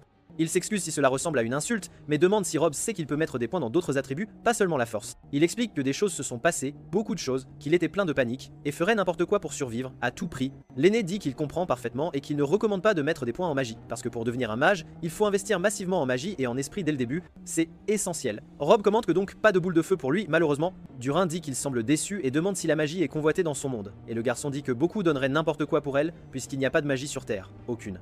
Il est choqué que les gens se mutilent, et Rob explique que leur seule magie est de tirer des pièces des oreilles, et le vieil homme dit que c'est incroyable, que c'est fantastique, qu'il doit être riche. Finalement, il dit que s'il était Rob, il mettrait ce point en perception, que cela aiguisera ses sens et lui fera remarquer les détails, cela aidera grandement à l'entraînement aux côtés des juniors sous le commandement de Raeldin. Il demande s'il est sérieux et l'elfe répond qu'il commence demain, dès l'aube. Rob demande si cela signifie qu'il devient automatiquement un ranger, Carus dit non grâce à Lotaran, et s'excuse auprès de Raeldin. L'elfe dit qu'il est satisfait des choix qu'il a fait dans sa vie, de ses décisions. Durand explique qu'il pourra changer sa classe en rangée devant le cristal, c'est une option, faire cela lui accordera un nouveau pouvoir et changera le cours de sa vie, et qu'il ne devrait pas décider rapidement sans réfléchir. Rob dit qu'en ce moment il veut juste décider ce qu'il va manger pour le dîner, et a demandé à propos de la dextérité. Le vieil homme dit que cela influence la vitesse et les réflexes, la coordination. Il demande si la force ne le rend pas aussi plus rapide, en rendant ses jambes plus fortes par exemple. Les deux elfes répondent ensemble que non, ce n'est pas le cas, absolument pas. Durand dit que pour une construction avec tant de vitalité, son esprit est en fait assez élevé. C'est surprenant, il explique que c'était 19 quand il est arrivé là, et Raeradin dit que seul un humain aurait un tel avantage. Durand dit que cela signifie qu'il était un homme cultivé dans son monde, un érudit. Heureux de cela, il pense que le vieil homme voulait probablement dire qu'il est intelligent et qu'il n'a jamais entendu cela auparavant, jamais de sa vie. Puis il dit qu'il n'est pas un génie, il a juste eu une éducation normale comme l'histoire et les maths, et l'aîné est surpris et puis questionne les maths. Vraiment? Tout excité, il pense que le gars croit vraiment qu'il est un génie, un esprit brillant. Durand s'enthousiasme et dit que ce serait formidable d'avoir quelqu'un qui pourrait double vérifier ses livres de comptabilité. Puis il montre le livre au garçon. Rob souligne que le nombre correct sur cette ligne devrait être 60 000. Sur le terminal, il est indiqué qu'il a acquis une compétence en mathématiques et que sa vitesse de résolution de problèmes a légèrement augmenté. C'est impressionnant. Alors qu'il continue à parcourir le livre, ses mathématiques montent au niveau 4. Mais soudain, il met sa main sur sa tête et pense « Oh non, pas encore ». Il regarde son terminal et la compétence de nivellement est toujours à moyen. Il pense à lui-même, disant à cette chose de rester à moyen pour toujours, l'appelant une chose maudite, une vraie malédiction. Kara demande s'il va bien, s'il se sent bien. Il dit qu'il s'inquiète juste de la promesse de devenir un monstre sanguinaire, rien de grave, rien d'important. Notre héros demande s'il peut regarder à la bibliothèque pour faire des recherches par lui-même. Durand dit oui, mais que tout est en elfique, et Rob dit qu'il n'est pas un fan de Tolkien, s'excusant platement. L'aîné explique que la traduction est une compétence qui peut être débloquée en ayant un attribut d'esprit solide et en lisant beaucoup énormément, et le garçon dit qu'il se considère comme un rat de bibliothèque, un vrai. Quelque temps plus tard, il est à table en train de lire quelque chose, un vieux tome. L'aîné l'aide avec cette lecture patiemment. Rob y met beaucoup d'efforts et pense que cela semble fonctionner, c'est prometteur. Soudain, ces lettres qui étaient auparavant incompréhensibles dans les livres commencent à devenir un peu plus claires.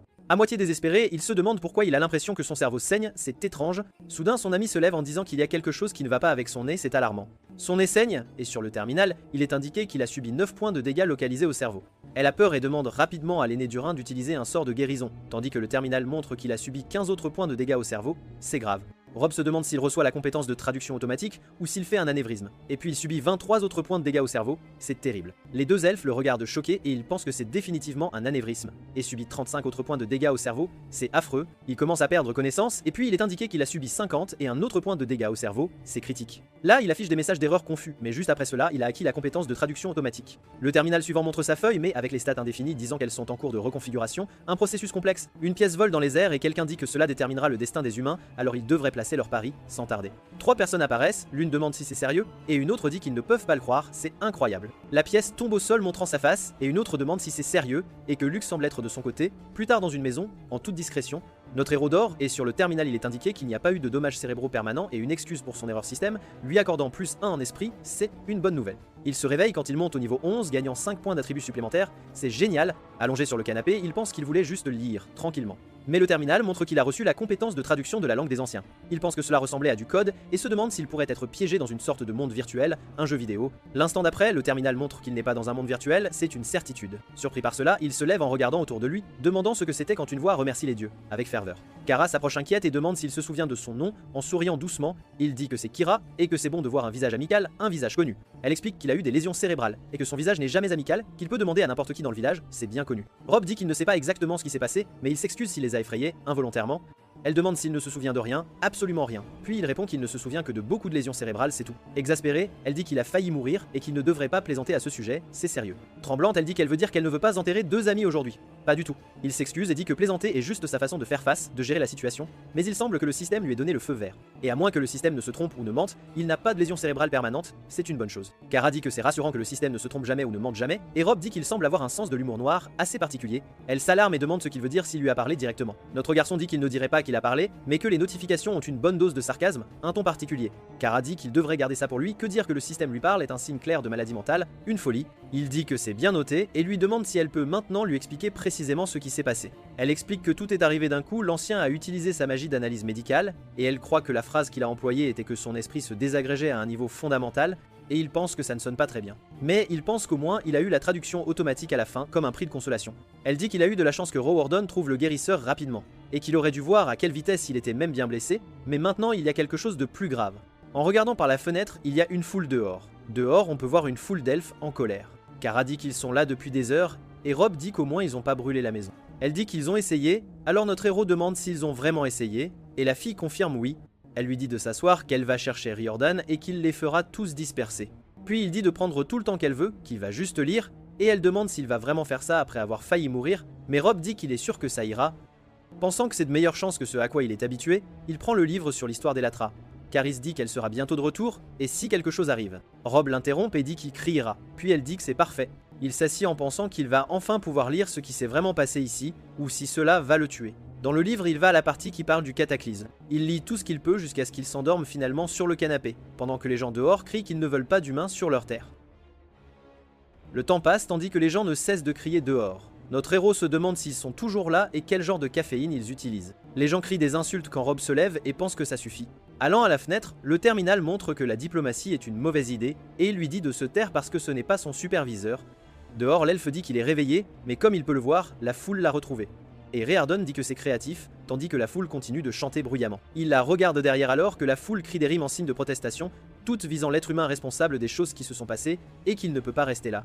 Soudain, notre héros ouvre la porte et dit « Et ». Il crie que son nom est Rob et que c'est un plaisir de les rencontrer, dit qu'il a adoré les rimes, mais que maintenant il devrait fermer leur sale gueule parce qu'il a besoin de dormir. Puis il claque la porte sans leur laisser le temps de protester. En souriant, la fille dit qu'honnêtement, elle aurait fait la même chose et le ranger ajoute qu'il va mettre des rangeurs juniors pour contrôler la foule. Elle passe à travers les gens et lui demande de s'assurer qu'il ne jette pas de peinture sur sa maison parce qu'elle la pète toujours. Et s'il a besoin d'elle, elle sera à l'intérieur. Quelque temps plus tard, maintenant avec un garde à la porte de la maison. Rob pense que Kira s'est évanouie il y a 2 heures, mais il est toujours éveillé et qu'il regrette son application de bruit blanc. Soudain, il entend un bruit et se demande si c'est la porte arrière. La porte commence à s'ouvrir lentement. Notre héros prend son arme et se dirige là-bas, se demandant où peut être le garde. Et Alf fouine à l'intérieur de la maison et entre lentement, tenant un poignard. À ce moment-là, Rob utilise son identification Il réalise que c'est un elfe, niveau 8, apprenti boulanger, avec les statuts terrifiés et déterminés. Soudain, il décide de se montrer et de dire bonjour. Ce petit elfe pointe le couteau sur lui, tremblant, tandis que Rob demande si le garçon veut vraiment faire ça. L'instant d'après, le garçon charge, criant et brandissant l'arme. Alors que Rob jette une couverture sur lui, le garçon crie « Feral, c'est pour Feral ». Le garçon coupe la couverture avec son arme, mais ne voit personne dans cette pièce, quand soudain notre héros lui tape l'épaule en disant qu'il est juste là. Le jeune elfe se retourne, l'attaquant, mais Rob esquive facilement. Juste après, il lui attrape le poignet. L'arme tombe au sol. Il plaque les deux mains de l'elfe au mur pendant que le garçon lui dit de le faire. De le faire vite. Curieusement, le garçon dit qu'il a tué Feral et que maintenant il va le tuer. Quelqu'un demande ce qui se passe là quand notre héros jette simplement le garçon dehors. Surpris, il demande si elle dort avec son épée, mais Kira dit qu'elle ne répondra pas à ça et demande s'il a besoin d'aide. Mais Rob, se dirigeant dehors, dit qu'il s'en occupe. S'approchant du garçon au sol, il dit qu'il est tard. Et maintenant il lui dit de rentrer chez lui, de se laver le visage et de dormir. Kara demande ce que c'était et il répond que ce n'était rien, juste une rapide tentative d'assassinat, et que peut-être il devrait commencer à dormir avec son épée aussi maintenant. En revenant, il dit « Laissez l'humain effrayant tuer un enfant et prouver qu'il est vraiment un monstre ». Son ami pose sa main sur son épaule et dit qu'il n'est pas un monstre, mais il continue de marcher, sans lui répondre. Il s'assit et dit qu'il a lu sur le cataclysme. Il dit qu'il sait que les humains perdaient la guerre, ils ont créé une puissante bombe magique pour détruire le monde, mais qu'apparemment ils ont perdu le contrôle et se sont vaporisés avec. Il dit que même si c'est de la propagande elfique, il demande si elle sait ce qui est fou, que les humains d'où il vient sont les mêmes, juste avec des armes différentes. Il se tourne sur le côté du canapé pendant que son ami le regarde. Kara dit que tout le monde a un choix, et si ce garçon est venu là pour le tuer, il a fait un choix. Mais il n'a pas réagi avec violence, il a agi avec empathie et compréhension. Elle ajoute qu'il est un homme bon et espère qu'il s'endormira en le sachant. Le terminal montre ses statistiques et aussi qu'il est super fatigué. Quand il se souvient de quelque chose d'important, il n'a pas lavé ses pieds. Le lendemain, quelqu'un demande s'il est déjà réveillé, et avec de terribles cernes sous les yeux, notre héros dit qu'il n'a pas dormi. Kara répond qu'elle non plus et demande s'il a fait des cauchemars. En souriant, il dit qu'il attendait juste d'autres assassins et plaisante en disant qu'elle sait ce que c'est, n'est-ce pas? Agacée, elle dit que c'était une infraction grave et qu'ils doivent le signaler. Rob dit de le faire plus tard, que c'était juste un garçon qui allait trop loin, il ne veut pas être dur avec lui. Avec un sourire malicieux, elle dit que puisqu'il insiste pour lui rendre la vie plus difficile, il devrait prendre sa capuche et son épée parce qu'ils vont au cristal. Rob demande pourquoi le cristal, et elle explique qu'il est temps pour lui de choisir sa classe. Quelque temps plus tard, notre héros dit qu'il le regarde toujours comme s'il voulait le tuer, et elle dit que s'ils essaient, elle s'en occupera. Surpris, il demande si elle ferait ça pour lui, que ça ferait d'elle une exilée. Elle répond qu'il a surestimé sa réputation ici, s'il pense qu'il est possible de les faire l'aimer encore moins, et qu'il n'y a plus personne à décevoir pour elle. Sa mère et son père sont morts. Riordan est un mentor, pas un ami. Un mentor était le dernier à l'aimer, mais maintenant il est mort. Alors souriant, il demande si elle savait qu'il avait un statut de solitude il n'y a pas si longtemps, et qu'il a disparu depuis qu'il l'a rencontré, et ça veut dire qu'il y a au moins une personne ici qu'il aime. Kara dit que peut-être il ne la connaît pas encore, et qu'il a vu comment elle a tué Menta 2 fois. Rob dit qu'elle est sa 3e meilleure amie, et elle demande si elle est toujours en dessous de l'épée. Le garçon dit qu'il pense à le nommer, mais l'elfe dit « S'il te plaît, ne fais pas ça ». Quelque temps plus tard, elle a annoncé qu'ils étaient arrivés, et notre héros dit qu'en le voyant de près maintenant, c'est vraiment un énorme cristal. Kara dit qu'ils ne savent pas d'où il vient, il a toujours été là, comme un cadeau des dieux, il a résisté à l'explosion du cataclysme sans une égratignure, et il a été amené ici. Surpris, il demande comment elle savait qu'il allait demander, et la fille a dit si elle peut lire dans ses pensées. Désespéré, il demande si c'est vrai, mais elle sourit et dit non. Excitée, elle demande s'il sait ce qu'elle sait d'autre et dit qu'elle sait quelle classe il va choisir. Il demande si c'est un choix permanent parce qu'il n'a pas encore décidé. Elle explique que ça peut changer, mais les gens ne font pas ça parce que ça ralentit leur progression. S'il veut atteindre le niveau 50, il devrait faire un choix définitif comme premier. Rob demande pour le niveau 99, mais elle dit que personne n'a jamais atteint ce niveau, et la plupart des non-combattants restent autour du niveau 19 dans leurs dernières années. Surpris, il dit qu'elle est niveau 28 et est aussi jeune que lui. Alors Kira dit qu'elle a combattu plus d'ennemis que la moitié des citoyens de ce village réunis, il dit qu'il devrait choisir la classe de rangée parce que ce serait une bonne voie pour que tout le monde l'aime, et son ami dit oui, mais tu ne choisiras pas ça. Elle ajoute qu'il va choisir Berserker, et notre gars commence à réfléchir. Maladroitement, il dit qu'il essaie de ne pas ressembler à un humain fou avide de sang elfique. Elle sourit, disant qu'elle sait, mais qu'il le choisira quand même. Rob demande s'il y a un truc pour choisir, s'il doit taper des mains ou chanter une chanson, et elle explique qu'il doit juste poser sa main sur le cristal, pas de formalité. Elle ajoute qu'ensuite il n'a plus qu'à faire son choix. Sur le terminal, il est indiqué que la sélection de classes est sur le point de commencer, et un bouton pour confirmer. Notre héros réalise que la plupart de ces classes ressemblent plus à des métiers et elles semblent pacifiques, mais il ne veut pas mourir, alors il va les rejeter. Il pense à se débarrasser automatiquement de toutes les classes de magie, parce qu'il a vraiment gâché cette chance. Pas pugiliste non plus, il sait déjà se battre, mais frapper des choses avec des griffes et des dents semble une mauvaise idée, et il se demande quelle serait l'espérance de vie d'une classe comme ça. Il réalise que l'épéiste serait vraiment très cool, et qu'il aime son épée, et qu'il a déjà atteint le niveau 3 en tant qu'épéiste. Alors, il semble avoir pris sa décision. Rob a l'air plutôt excité et satisfait, tandis que son ami lui demande quelle classe il a choisi. Il répond que c'est comme il le lui a dit et qu'il sait qu'elle a déjà vérifié ses attributs avec son identification. Satisfaite, elle dit que juste pour info, elle pense que Berserker convient à sa corpulence. Et il la remercie en utilisant le terminal, et oui, il a choisi Berserker. Il reçoit une compétence de vol de vie, une capacité de Berserker de niveau 3 qui restaure 25% de sa vie à partir de tout dégât infligé. Il obtient aussi la compétence fièvre de bataille qui augmente ses attributs, et 100% qui accroît ses dégâts quand il perd des PV. Il dit qu'il sent juste que c'est la bonne chose, quelque chose à construire comme une fournaise qui a besoin de carburant et lui demande ce qu'elle en pense. Keira se tourne et dit que c'est réglé, puis ajoute qu'il devrait y aller car Riordan les attend. Dans un endroit proche, plusieurs jeunes elfes s'entraînent. Notre héros utilise l'identification et un elfe leur dit d'arrêter car c'est impoli, mais Keira répond qu'ils ont mis le profil en public à l'intérieur du village. Puis il a demandé à tout le monde de regarder là, car ils ont une nouvelle recrue. Les jeunes ne sont pas très contents d'avoir un humain dans les parages. Riordan poursuit et dit que comme ils peuvent le voir, il n'est pas d'ici. Rob murmure que ce n'est pas l'accueil chaleureux qu'il attendait. Son ami lui dit de chercher des amis ailleurs, qu'ils ne sont pas très souriants. Souriant, il dit qu'il pourrait en dire autant d'elle, mais qu'il l'a vu sourire. Riordan dit que maintenant il a l'air différent et qu'il sait que tout le monde a des sentiments compliqués envers les humains, mais franchement, ils ont besoin de toute l'aide possible. L'un d'eux, agacé, dit que tout ce que ces gars ont fait était compliqué, et l'elfe réprimande le garçon, nommé Tarek, et lui demande ce qu'il pense d'accueillir Rob en faisant une séance d'entraînement avec lui. Notre héros devient un peu tendu, demande si c'est un entraînement à l'ancienne, un combat, et dit qu'il ne s'est jamais battu, mais son ami dit qu'il a combattu des centaines d'araignées, et l'instructeur dit qu'il y avait aussi le seigneur de la forêt. Effrayé, un jeune elfe demande s'il a vaincu le seigneur de la forêt. Rob se demande de quoi il parle, réalisant qu'il peut lire l'elfique mais ne comprend toujours rien. Il dit qu'ils ont eu raison de fuir, que Teret n'aurait eu aucune chance. Exalté, l'élan crie d'amener l'humain et Rob réalise qu'il n'a pas besoin de traduction pour ça. Il veut clairement le tuer. Riordan lui dit de traiter Rob avec respect car tout le monde a quelque chose à enseigner, et ils étaient ses gardes la nuit dernière, s'assurant qu'il puisse dormir. Rob est surpris par cette information. Jetant sa cape au sol, il dit que cet elfe était l'un des gardes de la nuit dernière, et Tariq répond. Et alors? Agacé, Kira les traite d'idiot et dit qu'il a failli, mais notre héros l'interrompt et dit qu'il peut gérer ça.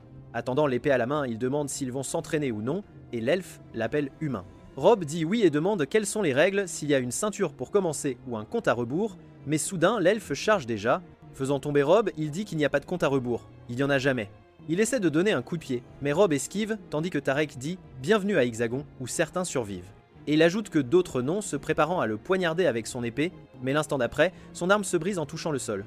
Rob a roulé sur le côté et s'est remis sur ses pieds. Les deux gars se regardent pendant quelques secondes, jusqu'à ce que notre héros dise qu'il ne le combattra pas sans épée, et Tariq dit qu'il n'a pas besoin d'être méprisé, l'appelant à nouveau humain. Alors Rob dit qu'il fera de ce combat un affrontement équitable, ce qui est plus qu'il ne peut en dire de l'elfe, et Tariq demande de quoi diable il parle. Se défendant des attaques de l'elfe, Rob dit qu'il parle de la nuit dernière et pense qu'il aurait être dû choisir la classe de pugiliste. Après tout, d'un mouvement rapide, notre héros contre-attaque directement dans l'estomac du gars, mais l'elfe se jette en avant, attrape Rob et le plaque au sol. Hurlant, il dit que les humains ne se battent jamais loyalement, que tous mentent et blessent les gens autour de lui, et Rob réalise qu'il a de sérieux problèmes de confiance envers les humains. Notre héros continue juste à se défendre et dit qu'au moins il n'est pas le genre de personne qui essaie de tuer quelqu'un. Perdant le contrôle, l'elfe hurle et continue de le frapper. Mais Kira intervient et lui dit d'arrêter. Riordan crie que ça suffit, il s'approche, demandant ce qui se passe là, et Rob se lève, disant que ce gamin a essayé de le tuer la nuit dernière. Rob pointe du doigt, disant que quelqu'un voulait l'éliminer. L'elfe, déjà irrité, dit que c'est un comportement humain typique, mentir pour prendre le dessus sur la situation, surtout qu'il était sur le point de gagner. Kara demande à Tarek si cette accusation a une part de vérité, et le garçon répond par une autre question. L'humain est-il si faible qu'il a besoin de se cacher derrière toi? Le superviseur de l'entraînement soupire devant la situation qui se déroule ainsi. Pour lui, c'est épuisant et lassant. Riordan demande au héros s'il a des preuves de ces accusations. Rob explique qu'il a eu un visiteur indésirable la nuit dernière qui a tenté de le détruire et que l'elfe, au lieu de le protéger, a laissé entrer l'assassin. Une fois de plus, le superviseur vérifie la véracité des informations, et Tariq montre de la nervosité, ne sachant pas comment répondre. En elfique, Volto a demandé à son ami d'arrêter d'essayer de se défendre car cela ne fait qu'empirer les choses, et que lui-même est aussi coupable. Alors ce gars s'avance et explique qu'il est responsable de ce qui s'est passé. Riordan lui demande d'expliquer pendant que Kira lui lance un regard noir. Revenant un peu en arrière, le jeune homme dit que Tarek l'a réveillé alors qu'il ronflait. Se sentant un peu perdu en se réveillant lentement, l'ami dit que c'est le matin et que l'autre a dormi pendant son tour de garde. Finalement, Volto demande depuis combien de temps il était absent et le garçon dit qu'il ne sait pas puisqu'il vient d'arriver. Il semble que l'humain n'ait pas été protégé pendant un bon moment à cause de cela, et n'importe qui aurait pu entrer et éliminer Rob pendant toute la nuit. Légèrement inquiet, Volto suggère qu'ils vérifient tous deux comment va l'inviter. Je préférerais ne pas risquer que Riordan découvre notre échec visant à protéger le gars, surtout qu'il a une place vacante pour un monstre de compagnie, dit Tarek. Le superviseur interrompt l'histoire énergiquement, demandant s'il se moquait de lui, puis les qualifie d'irresponsables. Pendant un moment, l'homme, très en colère contre cette attitude stupide, a réprimandé le duo comme il se doit, cependant toute la conversation était en elfique donc Rob ne comprend rien. Kira résume l'histoire des deux garçons et il est impressionné par ce rebondissement. L'homme s'excuse pour leur comportement, mais le héros dit que puisque ce n'était pas intentionnel, et tant que ça ne se reproduira plus, il considère l'affaire classée. Riordan demande de quel os ou quel pont il parle puisqu'il n'a pas compris, et le garçon explique que c'est une expression courante d'où il vient. Tout va bien, sauf la partie où tu m'as cassé le nez, ajoute le jeune homme, face au duo. Volto donne une petite poussée à Tarek pour qu'il s'excuse, et le garçon le fait. Plus heureux, Rob accepte les excuses et demande si quelqu'un peut lui apporter de la glace. Et Kira dit qu'il a juste besoin d'utiliser un sort de guérison, quelque chose que le garçon avait oublié être bien plus simple, alors le jeune homme utilise le sort de regain de vie et regarde son visage. L'instant d'après, le héros est guéri, comme neuf. Reprenons. Je suis Rob et maintenant que je sais qu'aucun de vous n'était impliqué dans la mission de m'abattre, c'est un vrai plaisir de vous rencontrer, dit le garçon. Cependant, les étudiants bouche bée essaient toujours de digérer le fait que l'humain possède une compétence de régénération. Le niveau de sa compétence est de 4, et il demande combien de vitalité il a, une question courante. Elia explique que ce doit être le luxe d'avoir un apprentissage rapide. Akira a posé des questions à ce sujet, et Kira dit qu'il est dans la nature des humains de gagner des niveaux et des compétences plus vite que les autres, ce qui est une raison de plus pour qu'il soit détesté. Ryle peut à peine tenir une épée sans se couper, et est déjà au niveau 11. Obtenir la régénération est aussi difficile, mais le garçon a d'une manière ou d'une autre sauté les prérequis et l'utilise avec aisance. Se demandant si tout ce qu'il venait d'entendre était un compliment ou non, il se dit qu'il devrait probablement les remercier. Elia pense que notre garçon n'a pas rencontré de réelles difficultés durant son séjour dans ce monde, mais il énumère ses rencontres. D'abord, un loup lui a pris le bras. Ensuite, il est tombé d'une falaise et a dû puiser au fond de lui pour s'accrocher. Puis, le troisième jour, le seigneur de la forêt l'a frappé si fort qu'il s'est cogné la tête contre un arbre et Rob demande à l'elfe s'il n'a vraiment pas connu d'épreuve. La fille s'exclame qu'elle a perdu toute sa famille, voulant montrer que cela, oui, était quelque chose de vraiment grave. Nonchalamment, l'humain dit que ce n'était pas sa faute puisqu'il ne rêvait même pas d'être ici. Dans un accès de rage, elle donne un coup de pied au garçon au visage et le terminal indique qu'il a subi des dégâts, mais le coup était si fort qu'il a même pas eu besoin du terminal pour confirmer la blessure. Riordan interrompt l'agitation, disant que ce n'est pas un endroit pour les combats mais pour l'entraînement, et se tournant vers la fille, demande si elle a compris. En regardant le garçon et Kira, qui s'est aussi fâché et a failli dégainer son épée pour réagir, Elia esquisse un petit sourire et dit qu'elle a compris. L'homme, 48 ans, dit qu'à partir de ce moment, ils feront une pause dans l'entraînement pour faire du travail en circuit. Alors qu'il tourne le dos pour partir, il explique que s'il doit revenir à cause d'un autre problème avec ce groupe, ils seront responsables du service des égouts pendant 1 mois. Mais la guerrière explique que l'étudiant peut être difficile parfois et demande si le garçon va bien, puis dit que pendant qu'il guérit, elle lui montrera les lieux. Maintenant les deux regardent un jeune elfe s'entraîner au tir à l'arc, et quand Kara dit qui il est, Rob réalise que le garçon lui semble très familier. La femme l'appelle. Notre héros remarque qu'il l'a déjà vu dans la forêt quand il était avec une autre fille. Le garçon dit qu'il l'a littéralement vu pendant 2 secondes avant qu'il ne s'enfuit. Ortol, légèrement nerveux, dit que le berserker a l'air différent sans toute cette saleté sur le visage. Et il convient que ressembler à ça a dû rendre l'approche difficile. Maintenant, Kara lui montre une autre étudiante, Zamera, une épéiste habile et la plus cool de tous. Et puis elle dit que le garçon a déjà rencontré les 2 fainéants qui s'entraînent dans un coin. Elle l'informe aussi que leurs noms sont Volto et Tarek, celui qui lui a cassé le nez. Ce sont des outils, mais ils sont bons dans ce qu'ils font. Rob remarque que l'un des étudiants a les cheveux bruns, ce qui est inhabituel pour les elfes, et Kira dit qu'il vaut mieux garder ça pour eux.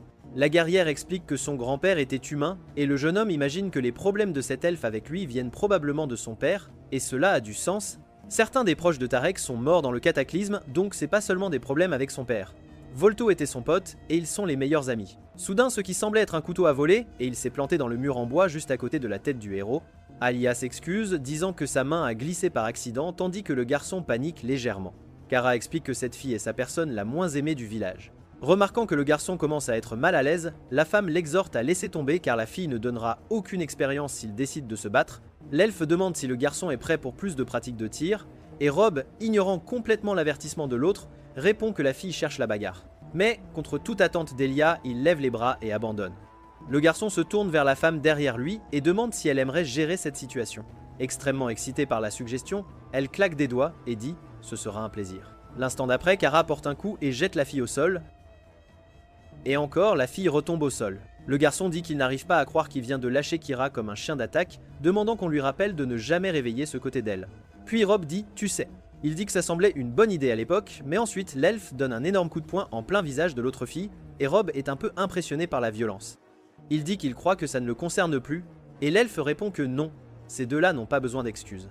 Tarek demande s'il compte toujours se cacher derrière ses amis, et notre héros dit que s'il est si impatient, ils peuvent recommencer. Mais soudain, un cri attire l'attention de tous. D'une voix tremblante, Rob dit peu, être plus tard, et Tariq, maintenant effrayé, accepte et dit d'accord. L'elfe battu traite Kira de bête sanguinaire et demande si ce n'est qu'une excuse pour elle. Prenant Kira par surprise, elle donne un coup de tête à la fille et dit qu'il n'est pas étonnant qu'elle ait dû mourir. Elle dit que Kira était trop consumée par la soif de sang pour le soutenir, jetant la fille au sol. Mais Kira, furieuse, lui dit de se taire et la frappe au visage. Une fois de plus, l'elfe est sur l'autre fille, qui dit que Kira pense qu'il ne l'aime pas parce qu'elle a abandonné l'appel des rôdeurs. Mais ce n'est pas ça, c'est parce qu'ils savent tous qu'elle ne se soucie que d'elle-même. Riordan lui attrape le bras et dit qu'il semble qu'elle ne se souvienne pas de ce qu'il a dit sur la tentative de meurtre. Kara essaie de se justifier, disant mais Elia. Et Naelf crie que peu importe comment Elia lui a fait du tort. La vérité qui compte, c'est que le village peut se permettre les dégâts causés par eux-mêmes. Il explique que ses actions pourraient coûter des vies. Il demande ce qui se passerait si le village était attaqué et qu'Elia était blessé, et leur rappelle qu'ils agissent comme guérisseurs et rôdeurs en cas de crise. Riordan dit qu'elle est suspendue de l'entraînement jusqu'à nouvel ordre. Il dit qu'elle sera en patrouille, où les rôdeurs seniors pourront la surveiller. Elle interroge Rob et la fille dit qu'il est le chouchou du professeur. Se tournant vers Rob, Riordan dit qu'il a clairement besoin d'apprendre à se défendre et qu'il subira un double entraînement et du temps supplémentaire avec l'ancien Durand. Riordan dit qu'il les a trop gâtés et que s'ils ne s'améliorent pas, ils peuvent se considérer morts là-bas. Puis, il ordonne à tout le monde de retourner au travail. Kara dit que si quelqu'un le frappe, il n'a qu'à le lui dire et elle s'en occupera. Elle dit qu'elle gardera sa porte ce soir, mais Rob répond qu'il ira bien, de ne pas s'inquiéter, et il pense, ou du moins il l'espère, tandis que tout le monde le regarde. Quelque temps plus tard, ils s'entraînent tous au tir à l'arc, mais il semble que notre héros ne s'en sorte pas très bien. Soudain, une flèche passe juste à côté de son oreille. Analia le regarde, faisant semblant maladroitement, et dit « Oups ». Quelque temps plus tard, Rob demande avec enthousiasme s'il va enseigner la magie. Mais l'ancien dit non, qu'il est en fait là pour poser quelques questions. Montrant un tableau rempli de notes, il ajoute que c'est à propos de la Terre. S'il croit comprendre, alors cela fera aussi partie de sa punition. Un autre jour, notre héros s'entraîne avec Tariq et se défend du mieux qu'il peut, quand soudain, son épée s'envole. Il dit que c'est tout, qu'il devrait être heureux qu'il n'utilise pas de vraie lame. Et puis il est de nouveau avec le vieil homme qui a dit que ça devait être appelé un sèche-cheveux et demande comment diable on cuisine avec ça. Les jours passent et tout le monde est de retour à l'entraînement, mais Rob semble bien trop fatigué. Quand soudain deux elfes l'encerclent complètement et une fois de plus son épée s'envole, mais maintenant il fait face à une autre elfe. Quelque temps plus tard, il est projeté au sol par un coup. Le terminal félicite le champion d'avoir obtenu le titre de courir comme un enfant elfe, gagnant un point d'endurance, et il dit au terminal d'aller se faire voir. Il dit qu'il a acquis la compétence pied léger, qui améliore sa dextérité, et il répond que la corruption ne marchera pas, qu'il est toujours nul. De retour aux questions des anciens, il demande si Rob comprend le système de cette mystérieuse boîte magique parlante avec des boutons appelés jeux vidéo. Rob dit oui. Durin demande s'ils considèrent leur monde comme un jeu, mais notre héros dit non, que ce monde est réel, étrange, violent, mais toujours réel. Il dit qu'il est trop harcelé pour penser que c'est autre chose. Rob dit que ce n'est pas là qu'il aurait choisi d'aller s'il avait eu le choix. Pas question, mais il est là, et ça compte aussi. Il s'approche, lui offrant une serviette et lui disent de la presser sur ses épaules en se levant. Rob, surpris, le remercie. Il pense que même s'il n'est pas celui qu'il veut être, les deux se préparent à tirer leurs arcs, et il pense que il peut devenir quelqu'un qu'il aimerait rencontrer. Il reçoit la compétence de tir à l'arc et commence à célébrer grâce à cela. Quelqu'un d'excité, l'ancien dit que c'est magnifique et lui demande d'en dire plus sur la théorie des germes. Les jours passent, et notre héros est de nouveau là, s'entraînant dur. La fille le regarde curieusement. Se détournant, elle dit que c'était un bon match pour lui.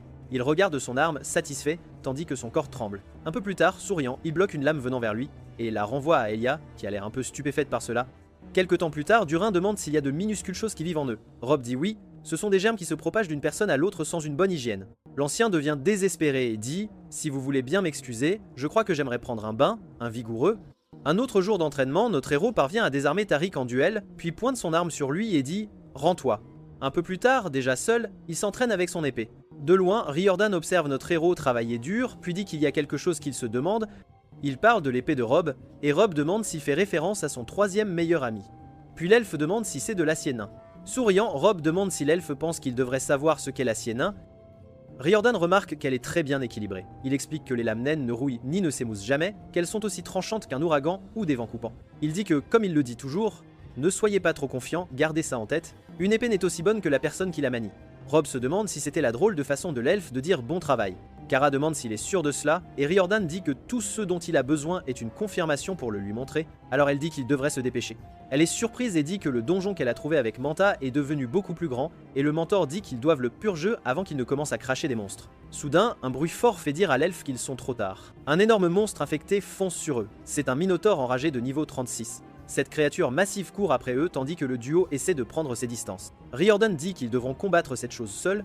La fille demande si c'est même possible et il lui dit de se préparer. À ce moment, le monstre frappe, mais les deux parviennent à esquiver la puissante attaque. Les deux elfes se préparent au combat. Kara brandit son épée, criant à la créature de la regarder, l'appelant bête immonde tout en activant sa compétence cercle de mort. Elle attaque la créature sans pitié, mais le monstre contre-attaque avec un puissant coup de poing qui frappe la fille de plein fouet. Elle tombe au sol, ressentant l'impact, tandis que cette créature massive charge vers elle. Quand soudain quelque chose de puissant frappe ce monstre par derrière, le projetant en avant, Riordan est dans un arbre avec son arc, visant la créature. De là, haut, il se prépare en prenant une autre flèche de son carquois. Remarquant son adversaire, le Minotaure charge avec fureur vers l'elfe. Sautant par-dessus, Kara dit que si son anatomie est comme celle des autres, et elle perce sa jambe avec son épée, le monstre rugit de douleur suite à l'attaque de la jeune fille. Quand la créature déplace son attention, l'elfe saute de l'arbre et l'attaque. Il atterrit sur la bête juste au moment où Kara dégaine son épée et se met en mouvement. Ce monstre tombe à genoux sur le sol, et la jeune fille se prépare à frapper de nouveau. Il saute de cette chose et crie « Kara, maintenant !» L'épée de la jeune fille atteint le torse du monstre, et en lui portant un coup puissant juste au-dessus de l'infection, la bête rugit. Le terminal indique qu'ils ont vaincu l'ennemi. L'instructeur dit que c'était un excellent travail, mais demande si elle n'aurait pas pu faire encore plus de dégâts. Kara s'excuse si ce n'est pas assez élégant pour lui. Soudain, un cri de créature attire l'attention des elfes. Sortent du donjon un griffon de niveau 50, un chien à 3 têtes de niveau 42 et un basilic de niveau 53. Caché, l'elfe peur dit qu'ils sont trop nombreux et Riordan explique qu'ils doivent battre en retraite pour défendre le village. Quelque temps plus tard dans le village, un garde sonne la cloche d'alarme. Tout le monde dans la rue commence à courir tandis que notre héros demande ce qui se passe. Pendant ce temps, beaucoup sont rassemblés autour du cristal au centre du village et Rob s'approche demandant ce qu'il raconte. Valtos dit qu'il pense que les anciens alimentent les boucliers de cristal et qu'il ne les a jamais vus faire ça auparavant. Tariq dit que cela signifie probablement que tout le monde va mourir. Kara s'approche et dit qu'elle sait, il n'y a même pas eu le temps de prendre un bain. Rob lui demande de lui dire que le sang n'est pas le sien, mais elle répond qu'ils ont rencontré un minotaure pendant leur patrouille. Riordan explique que le donjon est devenu suffisamment dangereux pour manifester ces monstres dans le monde et qu'ils doivent maintenant agir rapidement. Tout le monde attend. Et comme il l'a dit, des monstres d'une puissance inimaginable approchent de leur village. Il explique que ce sont des minotaures, des griffons et des créatures dont ils n'ont lu que dans les contes de fées, et que c'est leur devoir en tant que rangeurs de les repousser, mais qu'ils doivent couper ces bêtes à la racine, c'est pourquoi ils forment une unité spéciale pour mettre fin à ce donjon. Rob demande pourquoi il regarde là, Bass, et Keira répond que c'est parce que. Mais Rob l'interrompt et la supplie de ne pas dire que c'est eux, alors la jeune fille dit qu'elle ne le fera pas. Volto, excité, dit que c'est exactement de ça qu'il parle et déclare « Mesdames, messieurs et camarades, nous allons chasser des monstres dans le donjon ». Alors que le bouclier se forme autour du village, Zamira dit que c'est excitant et qu'elle est vraiment nerveuse, et Elia demande si c'est vrai. Rob demande s'il est le moins enthousiaste à l'idée de descendre la basse, et Keira dit que la plupart d'entre eux ne connaissent pas vraiment les vrais dangers à l'intérieur. Riordan dit qu'ils seront envoyés en soutien à 3 rangeurs d'élite. Ils ne doivent pas s'éloigner d'eux et doivent faire ce qu'ils disent. Les monstres veulent juste les tuer. Maintenant, c'est l'heure de la fête. Un terminal apparaît, disant que l'elfe veut l'inviter à une fête. Là, il est indiqué que Kira est de niveau 28, Elia de niveau 18, Volto, Zamira et Tariq sont de niveau 16, Riordan est de niveau 48, et Ortol est de niveau 11, et notre héros se demande s'ils vont y arriver. Il réalise que le niveau de risque est élevé et trouve cela très tentant. Mais qu'essaie-t-il de dire? Puis soudain, l'elfe dit qu'il est temps de partir. Kara regarde son ami et dit « Allons-y ». Tendu, notre héros s'excuse et dit qu'il devra partir tôt. Kara est choquée et dit « Quoi? Non, nous avons besoin de toi là-bas ». Rougissant un peu, elle dit qu'elle a besoin de lui.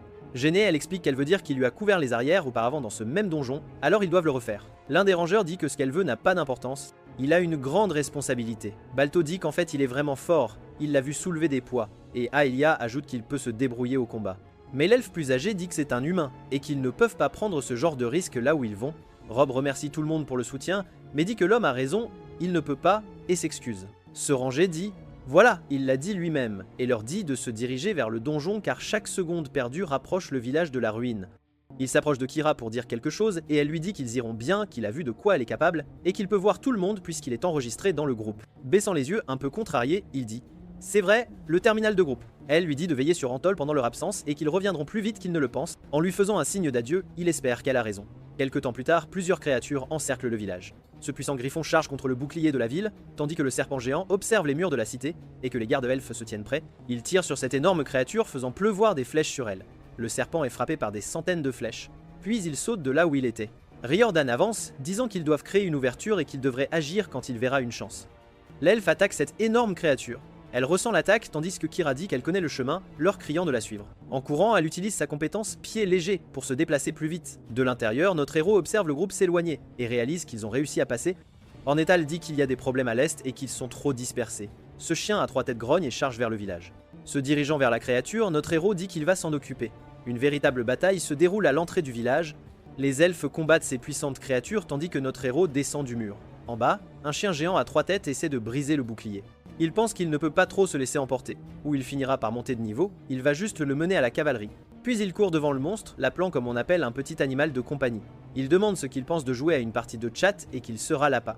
Le monstre le poursuit tandis qu'il essaie de courir et active sa capacité pied léger. Pendant ce temps, non loin de là, Ergerdan poursuit sa féroce bataille contre cet énorme serpent. À un moment donné, il parvient à vaincre cet animal massif, mais il semble remarquer quelque chose d'étrange. Rob arrive, s'excusant d'interrompre la fête, mais dit qu'ils ont un autre invité indésirable. Soudain, il s'arrête et tire une flèche sur la créature. Mais la flèche ne touche pas cette énorme créature. Notre héros le remarque et jure. À ce moment-là, les elfes chargent la créature. Rob pense que s'il riposte trop fort, il pourrait finir par tuer cette chose. Et ainsi, pendant que tout le monde se bat et que le monstre mord un petit elfe qui sautait partout, notre héros pense qu'il ne veut pas de niveau. Soudain, une flèche frappe le monstre en plein dans l'œil. Ortol l'a tiré du haut du mur. Les rangeurs saisissent l'occasion d'attaquer le monstre avec tout ce qu'ils ont, et notre héros se joint à la fête, pensant que cela pourrait être le coup de grâce. Se jetant près de la gueule de l'animal, il pense qu'il doit prendre le risque. D'un seul mouvement, il finit par décapiter la créature. Il tombe au sol avec un impact, et le terminal montre qu'il a vaincu le chien à 3 têtes pendant qu'il pense « Non, non, non, non ». Riyad s'approche, grimpant sur la créature, et notre héros se sent reconnaissant envers les dieux. Un instant plus tard, il demande un peu d'aide pour sortir de dessous cette énorme chose. L'elfe, agacé, demande à quoi il pensait. Il n'a même pas tiré son épée. Maladroitement, Rob dit qu'il essaie de ne pas monter de niveau. Rerdan lui dit non, que dans cette situation, il doit faire ce qui doit être fait, qu'il ne devrait pas renier sa nature, et qu'ils ont beaucoup perdu sans faire de sacrifices inutiles. Rob est surpris par ce qu'il a dit. Puis, il ouvre l'écran du groupe sur le terminal. Là, il voit que tous ceux qui sont entrés dans le donjon sont inconscients ou gravement blessés. Inquiet, il pense qu'ils sont tous proches de la mort. Rob dit à Riordan qu'il pense que le groupe est en danger. Et l'elfe lui dit de prendre Ortol et de partir car, comme il peut le voir, il en a encore besoin ici. Rob et Ortol commencent à courir et l'instructeur dit qu'il a déjà de l'expérience avec ce donjon, donc il sait à quel point il peut être dangereux. Il dit qu'il n'attend pas de miracle mais qu'il sauve autant de personnes qu'il le peut, et à ce moment-là, ils arrivent à l'entrée du donjon. Notre héros demande s'il est prêt pour ça, et le garçon répond en demandant si c'est acceptable de dire non. Rob dit qu'il ressent la même chose, mais qu'ils doivent sauver leurs amis. Atteignant le bord de l'entrée, il pense qu'il doit prendre le risque pour Kira. Ortol reçoit un élan de motivation et dit « Oui, pour nos amis ». Souriant, notre garçon dit alors « Je vous verrai en bas ». Et les deux commencent à descendre en utilisant des cordes. Ortol dit qu'il s'excuse pour sa réaction lâche plus tôt, qu'il avait peur à cause de sa sœur, Malika, qui est tout ce qu'il a. Il n'est peut être pas trop tard, cependant. Rob dit qu'il n'est pas content de la tournure des événements, mais il ne peut pas lui en vouloir. Pourtant, il aurait aimé qu'il lui parle, et le garçon dit qu'il se sent gêné de l'entendre parler ainsi. Et notre héros lui dit de considérer cela comme un nouveau départ.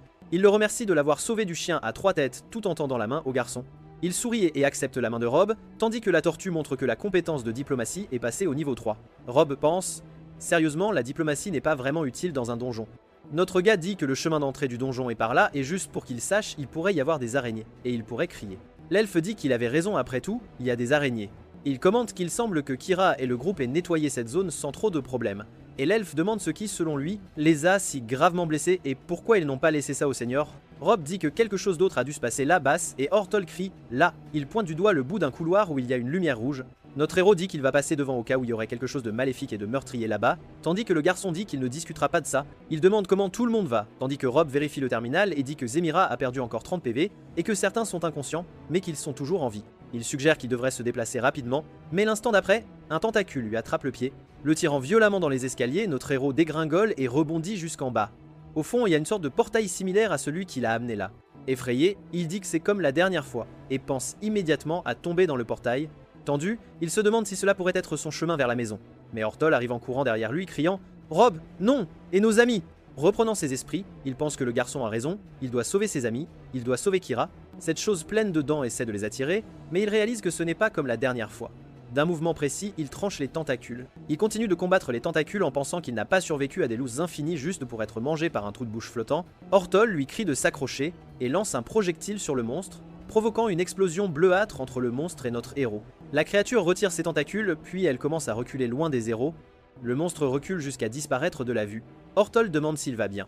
Rob dit qu'il ne sait pas où il serait sans lui, et le garçon dit que c'était une ombre effrayante et qu'ils ont été attaqués si vite qu'il n'y a eu aucune chance de l'identifier. Il pense qu'ils ne sont même pas encore si profondément dans le donjon, et cela est déjà arrivé. Tremblant, le garçon demande comment ils vont gérer ça, qu'ils vont mourir. Notre héros dit que seul, oui, mais qu'il était rapide et connaît des choses qu'il ignore, alors il compte sur l'expérience du garçon. Le garçon dit qu'il va essayer. Atteignant une zone ouverte, Rob dit « Génial !» Ils font face à un immense labyrinthe et cela va faire perdre beaucoup de temps que les autres n'ont pas. Le terminal montre qu'il a acquis une compétence passive de leadership et maintenant il peut mieux inspirer les gens. Le duo court, fuyant un cyclope maladroit de niveau 10 à 8. Oriental dit de continuer à courir et Rob dit que maintenant il sait ce que ça faisait quand il le poursuivait. Soudain le garçon remarque quelque chose et attrape notre héros et Rob demande s'il n'a pas dit de ne pas ralentir, mais l'elfe lui dit de regarder ses pieds et de faire attention aux pièges. Notre héros regarde en arrière et voit la créature courir après eux. Ortil saute et tourne à travers les pièges, tandis que Rob pense que s'il avait seulement eu l'agilité elfique. Mais il se dit que le gars derrière lui est bien pire et se dit « Concentre-toi Rob, lentement mais sûrement ». Le monstre arrive en courant, tout maladroit, derrière eux. Ortol dit qu'ils y sont presque, tandis qu'il saute à travers l'endroit, disant « Allez, ses pieds sont gigantesques ». Il court avec le monstre juste derrière lui, ils disent tous que le cyclope ne déclenche toujours pas les pièges, et notre héros commente qu'il est un cyclope chanceux. Soudain, la créature le rattrape, et il dit qu'il va changer ça. Rob dégaine son arme et frappe. Mais il a visé le sol, le frappant avec son arme. Juste au moment où le cyclope l'atteignait, quelque chose se passe au sol. Il active le piège, qui frappe le monstre en plein visage, le projetant au plafond. Sur le terminal, il est indiqué que l'ennemi a été vaincu. Le jeune homme dit qu'il était malin, et Rob dit qu'ils peuvent utiliser le labyrinthe contre eux. Oriental dit que ça n'a pas donné d'XP, et notre héros le remercie. Rob dit que peut-être ils seront coincés là pour toujours, mais son compagnon dit que non, et lui demande de venir par là, disant qu'il a trouvé quelque chose. Il montre que leurs amis ont fait des marques pour qu'ils puissent revenir facilement, mais notre garçon dit que cela pourrait aussi être un piège, mais qu'ils doivent juste accepter ce risque. Le duo continue d'avancer à travers le labyrinthe pendant un moment. Le garçon dit de ne pas aller par là parce qu'ils ont activé un piège, mais il n'y a pas de sang. Il indique que le groupe est revenu de là. Les amis arrivent dans un couloir avec des lames sur un pendule. Pointant un coin, il dit qu'il croit maintenant qu'ils sont sur la bonne voie. Il court et esquive ses pièges. En sautant, Ortel dit qu'il va l'aider, alors notre héros dit qu'il va attendre juste là. Le garçon lui dit d'y aller à son compte, puis commence à compter 2, 1, puis il dit 3, et la lame passe très près de lui. Rob dit que cette chose est passée assez près pour lui couper les poils du nez. Horrifié, le garçon demande s'il a des poils de nez et dit que les humains sont bizarres. Excité, il montre une flèche sur le mur et dit qu'ils sont de nouveau sur la bonne voie. Quelque temps plus tard, le gars court de nouveau, fuyant deux créatures bizarres. Il pousse une porte avec force tandis qu'un tas de monstres repousse en essayant d'entrer. Ortol dit qu'il n'y a pas de marque là et demande par où il irait, et notre héros demande si c'est à gauche, disant qu'il ne peut pas se tromper deux fois, n'est-ce pas? Quelque temps plus tard, une fois de plus, il court comme des fous devant d'autres créatures bizarres. Décidant de les affronter, notre héros déchaîne une série d'attaques, tranchant ses tentacules en de nombreux morceaux. Pendant ce temps, l'elfe tire des flèches sur une autre créature bizarre pleine de tentacules, quand soudain Rob appelle Ortal, il est à côté du monstre, tout amoché, et lui demande de porter le coup de grâce.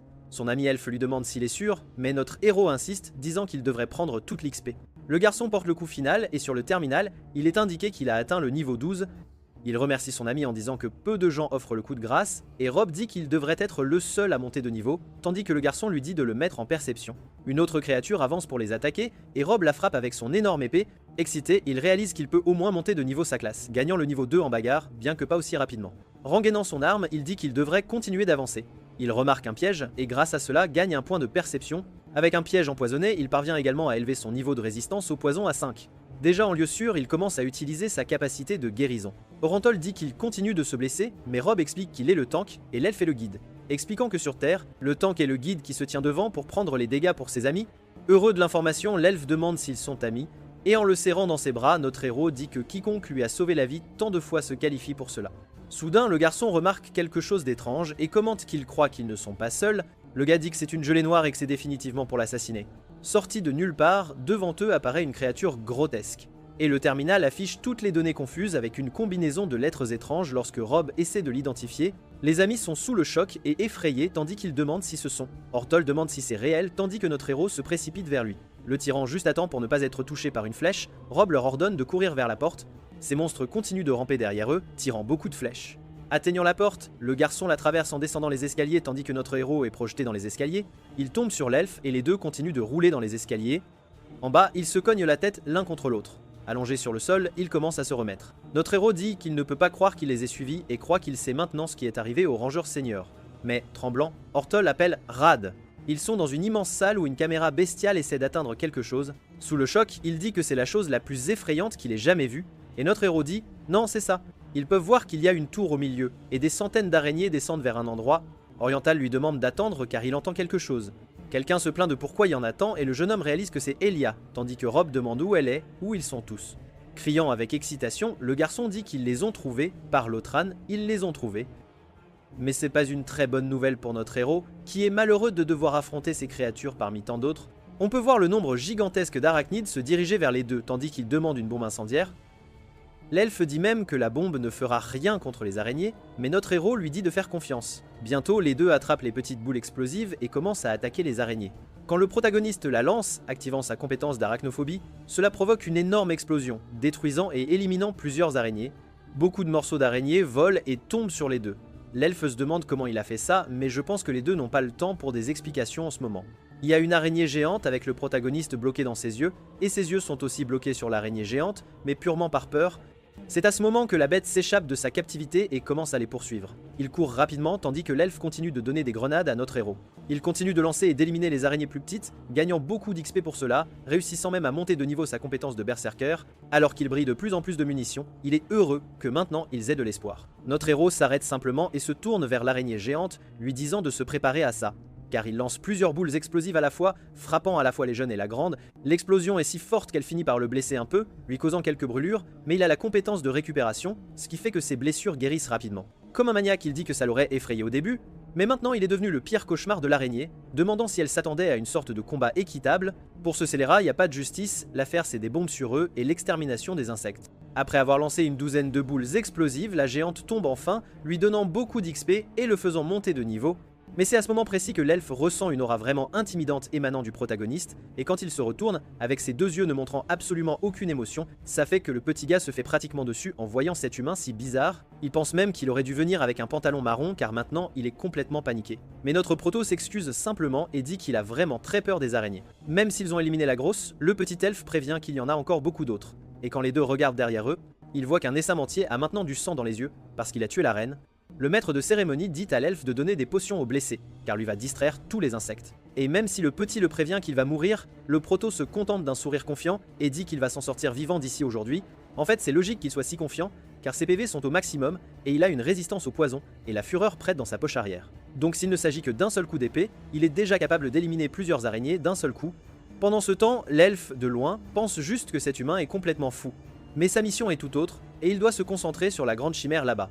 Le lion avec une queue de serpent est clairement en train de planter ses griffes, essayant de grimper et d'atteindre les elfes, et le petit elfe de loin prie juste pour que sa discrétion soit suffisamment élevée. Mais pour qu'il puisse s'approcher, il doit d'abord distraire la créature un instant. Alors il ramasse une pierre et la lance très loin, faisant en sorte qu'une des queues de serpent soit distraite.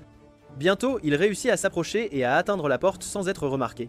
Il commence à essayer de crocheter la serrure pour déverrouiller la porte. Pendant que nous voyons notre proto faire un barbecue d'insectes, le gars est comme un maniaque, détruisant chaque araignée qu'il voit devant lui. Il essaie même de s'excuser pour voir si ça aide, car ce n'est pas parce qu'il a tué la mère de tout le monde qu'ils doivent être si en colère à ce sujet, mais ça ne marche pas vraiment, et les petites araignées se dirigent vers lui et utilisent leur venin.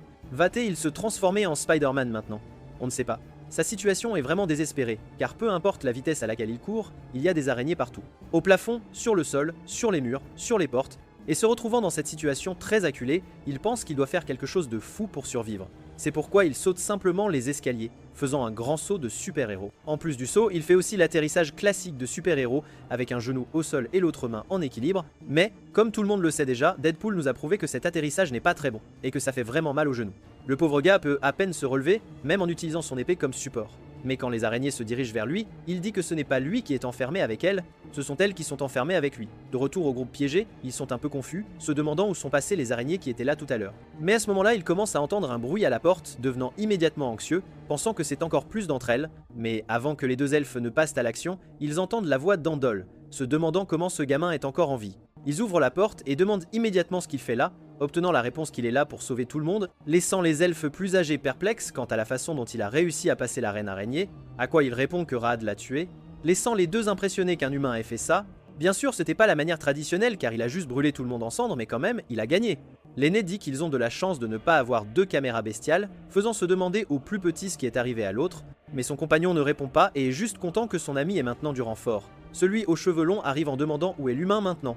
Cependant, le petit cherche juste le regard ferme et confiant, sachant déjà qu'il est probablement dehors en train d'exterminer des insectes. Il réalise que le tremblement approche lentement, donc ils ne peuvent plus rester là. Puis l'elfe demande comment vont les blessés, découvrant que, puisque tout le monde a pris une potion, ils ne sont plus en danger.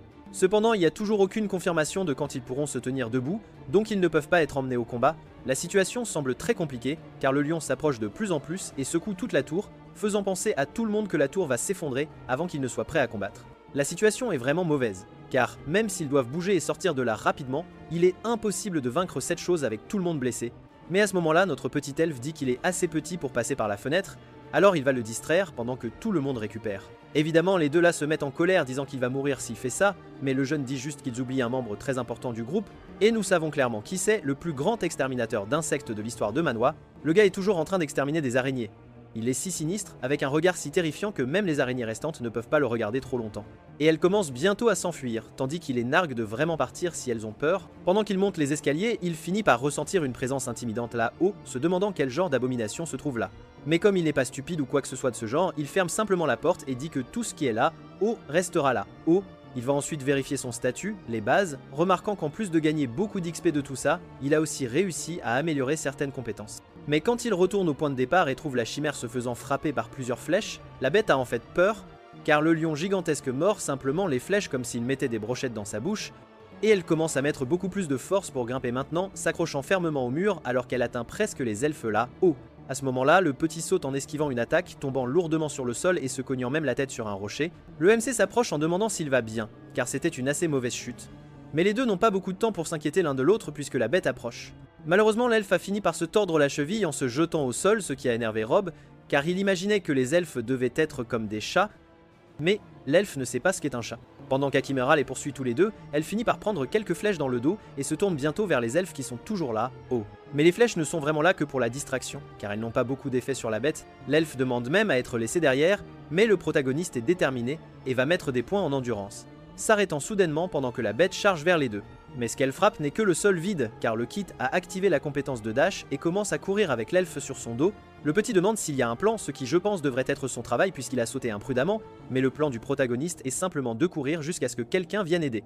Et si l'aide n'existe pas, alors ils sont foutus. Oui mes amis, leur situation ne s'annonce pas bien, car la bête rugit assez fort pour secouer l'endroit, et les pointes coincées au plafond commencent à se balancer lentement, tombant sur le protagoniste et l'elfe. Mais comme il est assez rapide et agile, il réussit à en esquiver quelques-unes, mais il ne pourra pas continuer à faire ça longtemps. À ce moment-là, il est presque frappé par l'une des roches, mais finit par mettre des points en perception pour au moins ne pas se transformer en crêpe. Et il demande rapidement au petit quelle est la situation là, derrière, tout en se faisant dire que la chimère court vraiment très vite. Cependant, il se prépare à lui tirer quelques flèches, me rappelant beaucoup cette mission de GTA, où nous sommes à l'arrière de la moto, essayant d'arrêter les ennemis qui nous poursuivent. Le petit elfe tire une flèche très précise qui frappe l'épaule de la chimère, la faisant rugir de ce que je pense être de la douleur, mais je ne sais pas si c'est de la douleur ou juste de la pure rage, et tout ce dont notre protagoniste et l'elfe ont besoin en ce moment, c'est d'une distraction. Ils font même des attaques coordonnées où l'elfe tire et l'épéiste tranche, mais cette bête a sa résistance au maximum et ne sent absolument rien. En plus de ça, notre MC qui avait déjà combattu des centaines de milliers d'araignées est déjà à sa limite. Et bientôt le message qu'il a subi des dégâts apparaît, avant même qu'il ne sente la créature frapper, étant projeté contre un pilier avec beaucoup de force et tombant au sol comme une poupée de bois molle. Il essaie de se relever, mais les dégâts étaient vraiment très élevés cette fois. Si élevés que même son cerveau a été affecté, donc il ne peut pas se concentrer correctement. La bête continue d'approcher, sautant sur lui pour l'achever, tandis que le petit elfe, avec une mauvaise cheville, ne peut rien faire pour aider notre MC. Et c'est à ce moment précis, quand les choses semblent perdues et que le protagoniste regarde la mort en face, que quelque chose de très étrange se produit. Alors la vidéo se termine ici. Si vous ne voulez pas manquer la prochaine partie, activez la cloche de notification, et à la prochaine fois sur la chaîne Tobs.